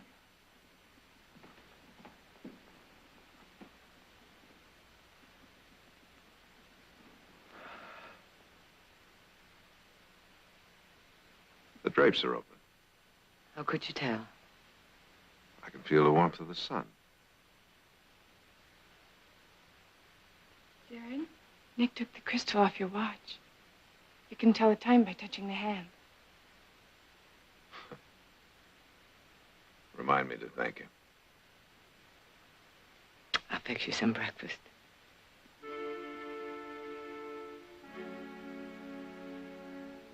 Ten after 9, right? That's right. What day is it?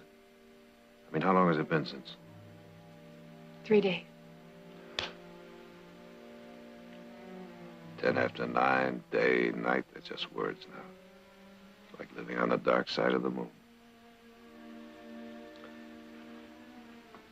You can run along now, Audra. I'll be all right.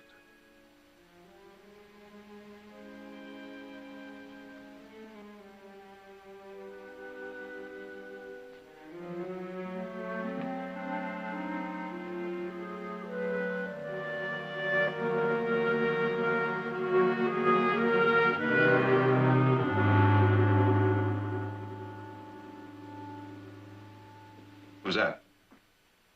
Mother? Audra? It's Sharon. Sharon. Jared?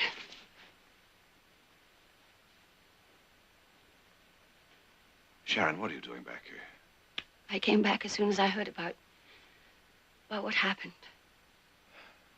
Yes, well, I was hoping maybe you wouldn't hear. Seems to me you've already had enough. I'm all right now, thank you, Jared. I brought you dinner. Yes, I know. Ham, isn't it? Baked. Show off. There, now you eat and I'll talk. Sharon, I wonder if you'd mind not staying.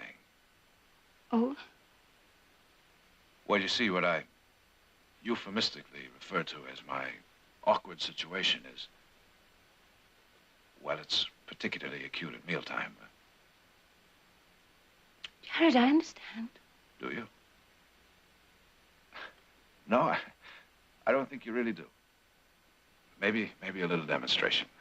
Now, the meat, now that's not particularly a problem, but the vegetables. Oh, those vegetables. Now, that is the real challenge. Let's see.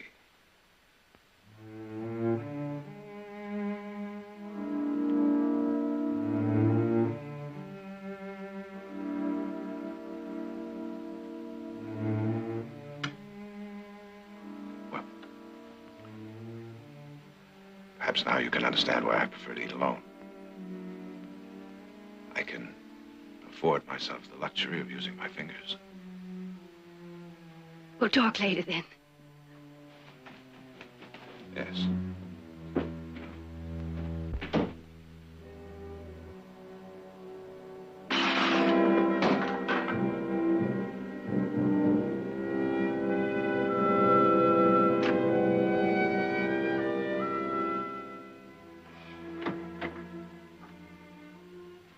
Jared. Yes, I asked Sharon to leave.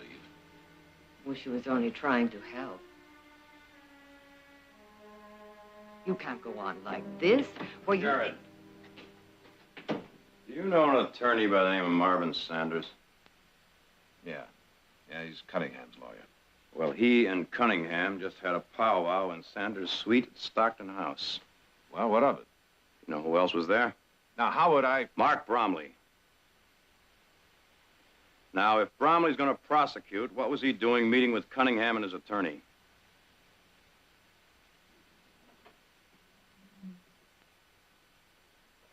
That could be an explanation. Mm-hmm, including the fact that Bromley sold out. Cunningham either scared him off or paid him off, or a little bit of both. You can't be sure of that. Well, then what was Bromley doing sneaking out the back door of that hotel? He did what? I saw him.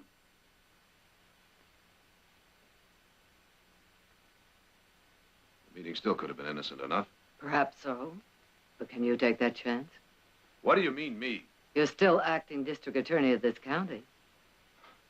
Well, a simple letter of resignation will take care of that if someone will be kind enough to write it for me. It's too late for that. If Mark Bromley has sold out, the rest is up to you. I can't go into that courtroom. I can't do it. Yes, you can. Now listen to me, Jared. Nothing has been decided. Perhaps one day you will see again. But if and when that day comes, it won't mean a thing if you can't stand the sight of yourself. Do it.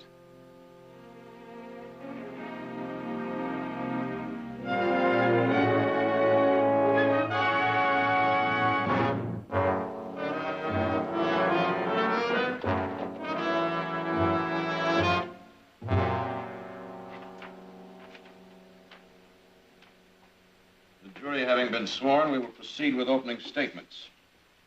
Are you ready for the state, Mr. Bromley? Yes, Your Honor. Mr. Sanders? The defense is ready, Your Honor. You may proceed, Mr. Bromley.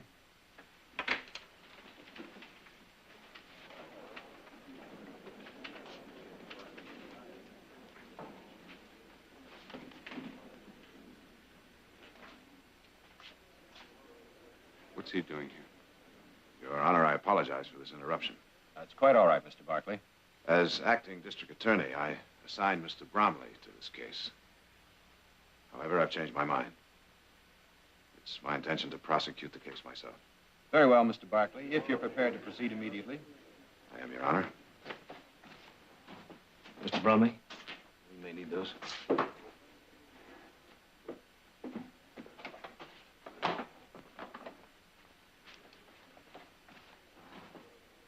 Scared? Yeah, I'm scared. Well, there's no need to be. We'll be right here in case you need it. Look at the jury. They're already beginning to sympathize with Barkley. you do something? You try? Your Honor, this sudden change in prosecutors comes as a complete surprise to the defense. Had I known Mr. Barkley was going to be my adversary, I might have planned my case with more of an eye to... An eye to what, Mr. Sanders? It's a delicate matter, Your Honor, and I'm loath to bring it up, but in fairness to my client, I feel I must. I'm referring to Mr. Barkley's blindness and the fact that the sympathy and compassion that we all have for him will exert an undue influence on the jury in arriving at a verdict.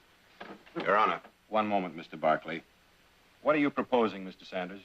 Well, in justice to my client, Your Honor, I respectfully request that Mr. Barkley withdraw from the case. Mr. Barkley? I have no intentions of withdrawing, Your Honor. Well, in that case, Your Honor, I suggest that the defendant cannot receive a fair and impartial hearing in this court. Mr. Sanders? If he could, he would be acquitted, and Mr. Barkley knows that. And that's the reason for his sudden and dramatic takeover of this case. He's come here not to prosecute the defendant, but to persecute him. He says to the jury, forget the evidence. Convict Joshua Cunningham because you pity me. No. Yes, Mr. Barkley. You've come here to wave your affliction and helplessness around in the face of the jury like a flag. You shut up. Order. Now, I warn you, Mr. Barkley, I will tolerate no such outbursts in my court. Sit down, sir. Your Honor, I move for a mistrial. Motion denied. When you're ready, Mr. Barkley.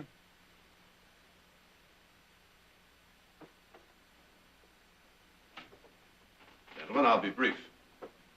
It's the state's contention in this case that on June 24th last,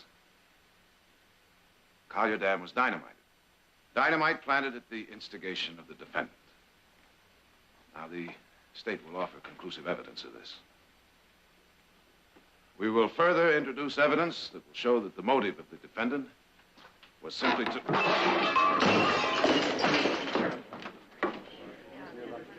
I'm all right, Nick. I'm all right. Let me alone. Are you all right, Mr. Barkley? Yes, I'm fine. Now, gentlemen, as I was saying, the state will offer conclusive evidence that the...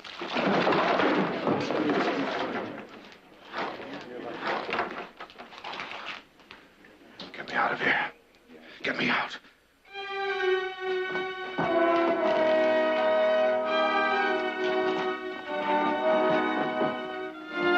Court will recess until 9 o'clock tomorrow morning. How about a drink? No, thank you. Tearing a blind man apart isn't something I care to celebrate.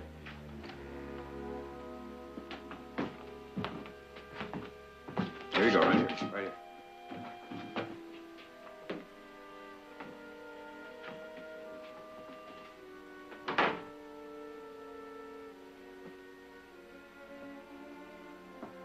Well, I think somebody better tell Bromley the job is all his. You don't mean that. Jared, what did you expect when you walked into that courtroom? Didn't you know Cunningham's lawyer would tear into you? Yes. Yes, but I hoped I'd be able to take it. You can. Will you stop it? You stop trying to tell me how brave I am. I was lost out there. A lawyer has to be able to see. He has to look into a witness's eyes and know whether he's telling the truth or not. He has to know what effect he's having on the judge, the jury. He can't plead his case to the wall. Take me home. Jared, I'm not going to insult you by saying I know how you feel. I don't know. No one does. But one thing I'm sure of, and it frightens me just as much as that courtroom frightened you, that if you don't do this, you'll never do anything. You'll just sit in darkness for the rest of your life being afraid, always afraid. I need more time. I don't believe that. Time is your enemy, not your friend. Time will only ask for more time. Shall we go?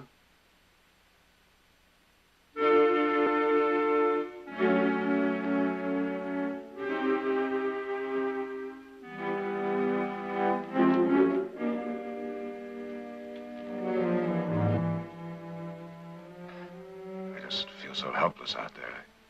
You don't have to, Jared. What are you going to do? Whittle me a pair of eyes? You can hear, can't you? And you still have a memory. And you're going to learn that courtroom. You're going to get to know every inch of it, every stick of furniture and every crack in that floor.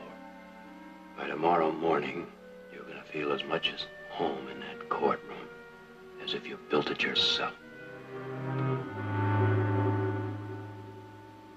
1, 2, 3. Your Honor?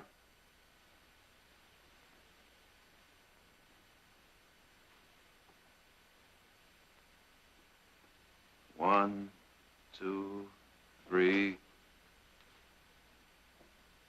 Now, how was that? Good. Tired? Tired. That's too bad. We're just getting started.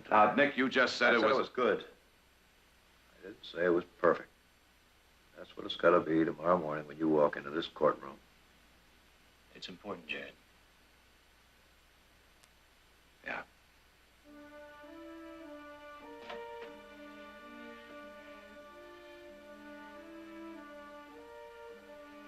One, 2, 3.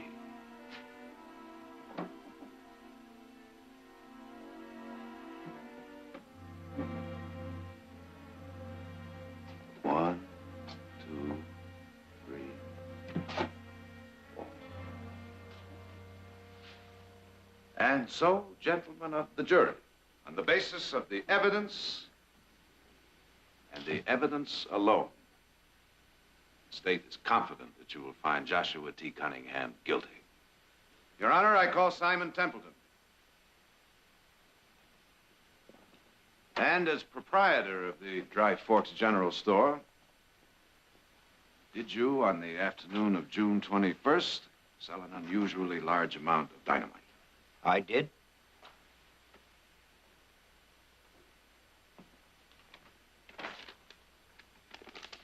Thank you, Mr. Barkley.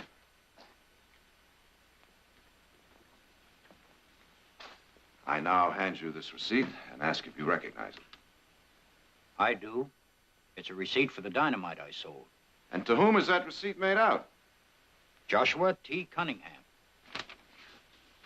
Your Honor, the state offers this receipt in evidence. Well?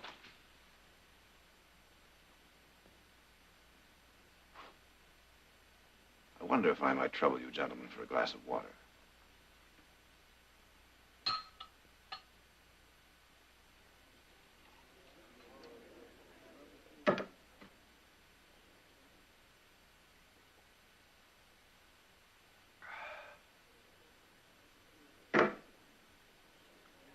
Thank you. On June 21st, you were in Daleburg, more than 100 miles from Collier Dam. How many more times I gotta answer that? Once more, Mr. Carell. Yes! Come now, Mr. Carell, even I can see that you're lying. Objection. Sustained. Mr. Barkley, you know better than to make a remark like that. My apologies, Your Honor. You're excused, Mr. Carell. Call Amy Carter. That's right. I own the big nugget on the Dry Forks Road, about 2 miles above Collier Dam. And on the evening of the 21st, did several men come in for a drink? Yeah. Did you know them? No. Could you recognize them if you saw them again? Sure. Miss Carter, are any of those men in this courtroom now? 3 of them. Him, and, him.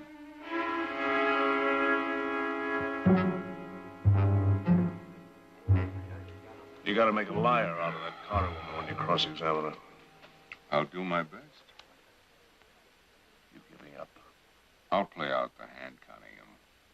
But you might as well face it. Barkley's got you right by the throat.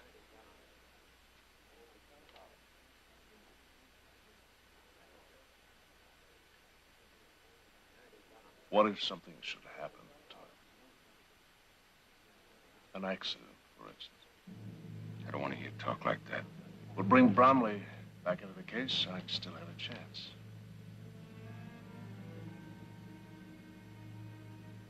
Good night, Sanders. Good night.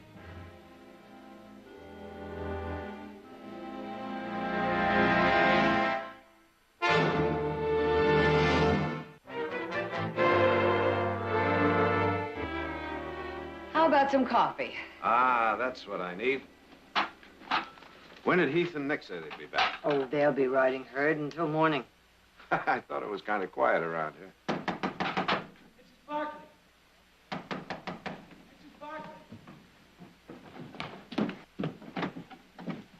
Mrs. Barkley? Dr. Marat sent me. Dr. Marat? Your son Heath's been hurt in a fall from his horse. Nick took him to the doc in town. The doc thinks you better come. Silas, get the buggy. And Silas, I want you in order to go with her. Yes, sir. I'll get back to town. Now run along. I'll be all right. Run along.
Corral.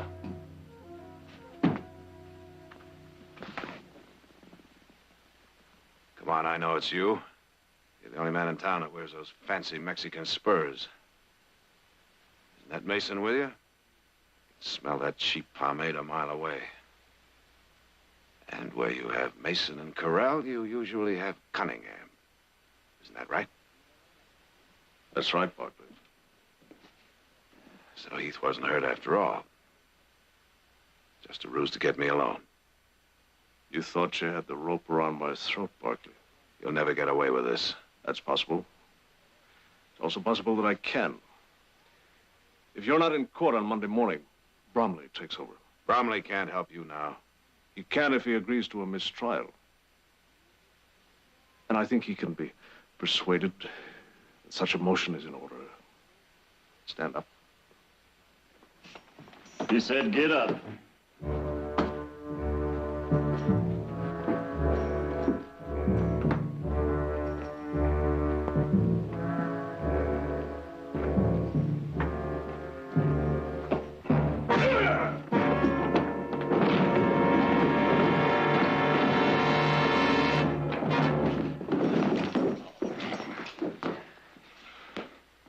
Don't fight it, Barkley. All right, Cunningham. What are you going to do with me? You're going to have an accident. There's an open well out back. You went out to get some fresh air. You got confused, stumbled, fell into the well, and drowned.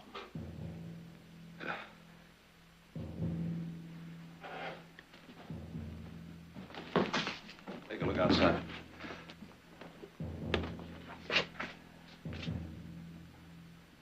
All clear. Bring him along.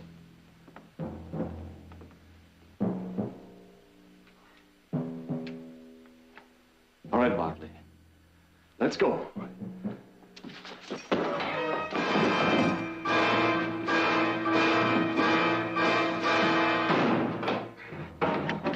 Corral!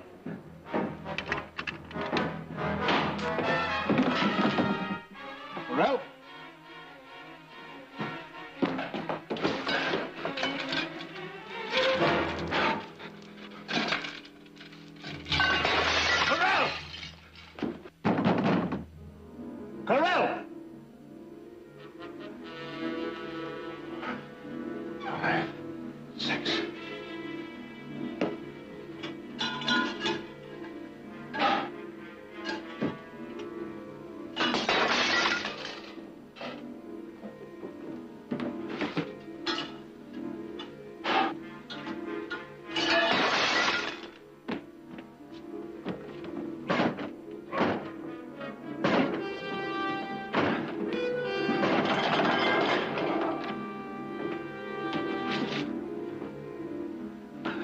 Let's try a window.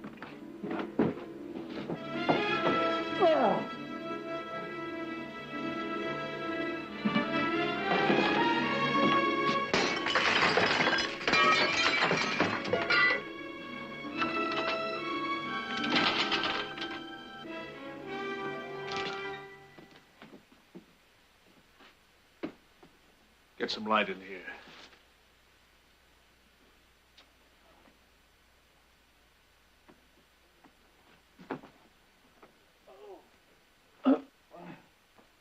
Well?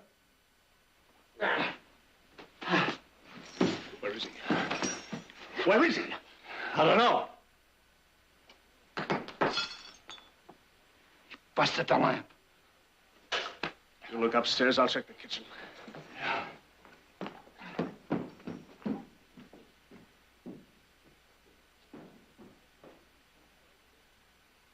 Looks like he busted them all.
In there, come on.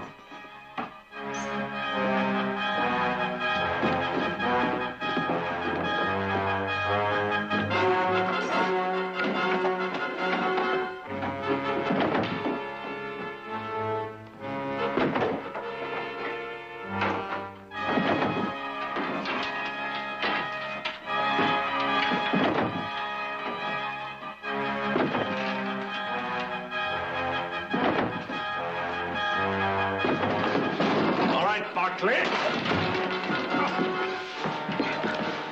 two have your guns out? Drop them. Better tell them to drop them. Do as he says. One at a time so I can hear him fall. I can take him. Come on, try it. We'll see which one gets it first, me or your friend here. No, Corell. Let me hear it fall, Corell. I'll kick him over here where I can feel him. All right. Now you two get out of here. You get on your horses and let me hear you ride just as fast as you can. Do as he says.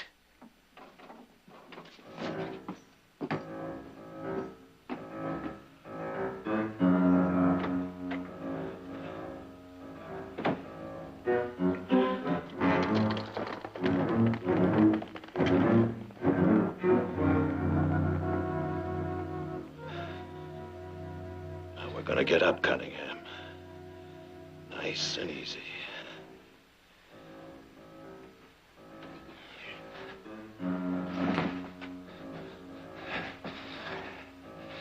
All right, there's a chair over there. Walk to it, nice and easy. You're gonna sit in that with this gun in your head until somebody comes to take you off my hands.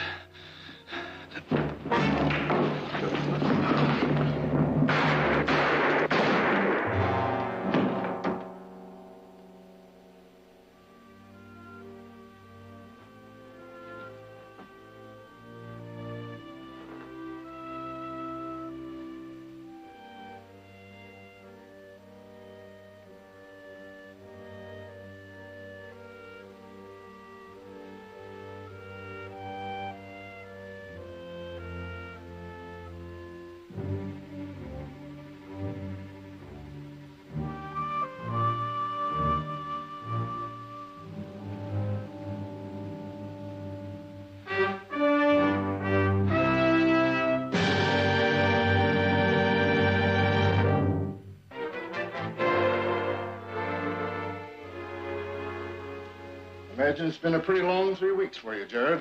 The longest of my life, Doctor. Now, let's get on with the work. Try these first 3 lines. Are those letters still blurred for you? Huh? Oh, M-T-E-L-E-H. Fine. Now go on with the next one. F-D-P-L-T-C-E-O.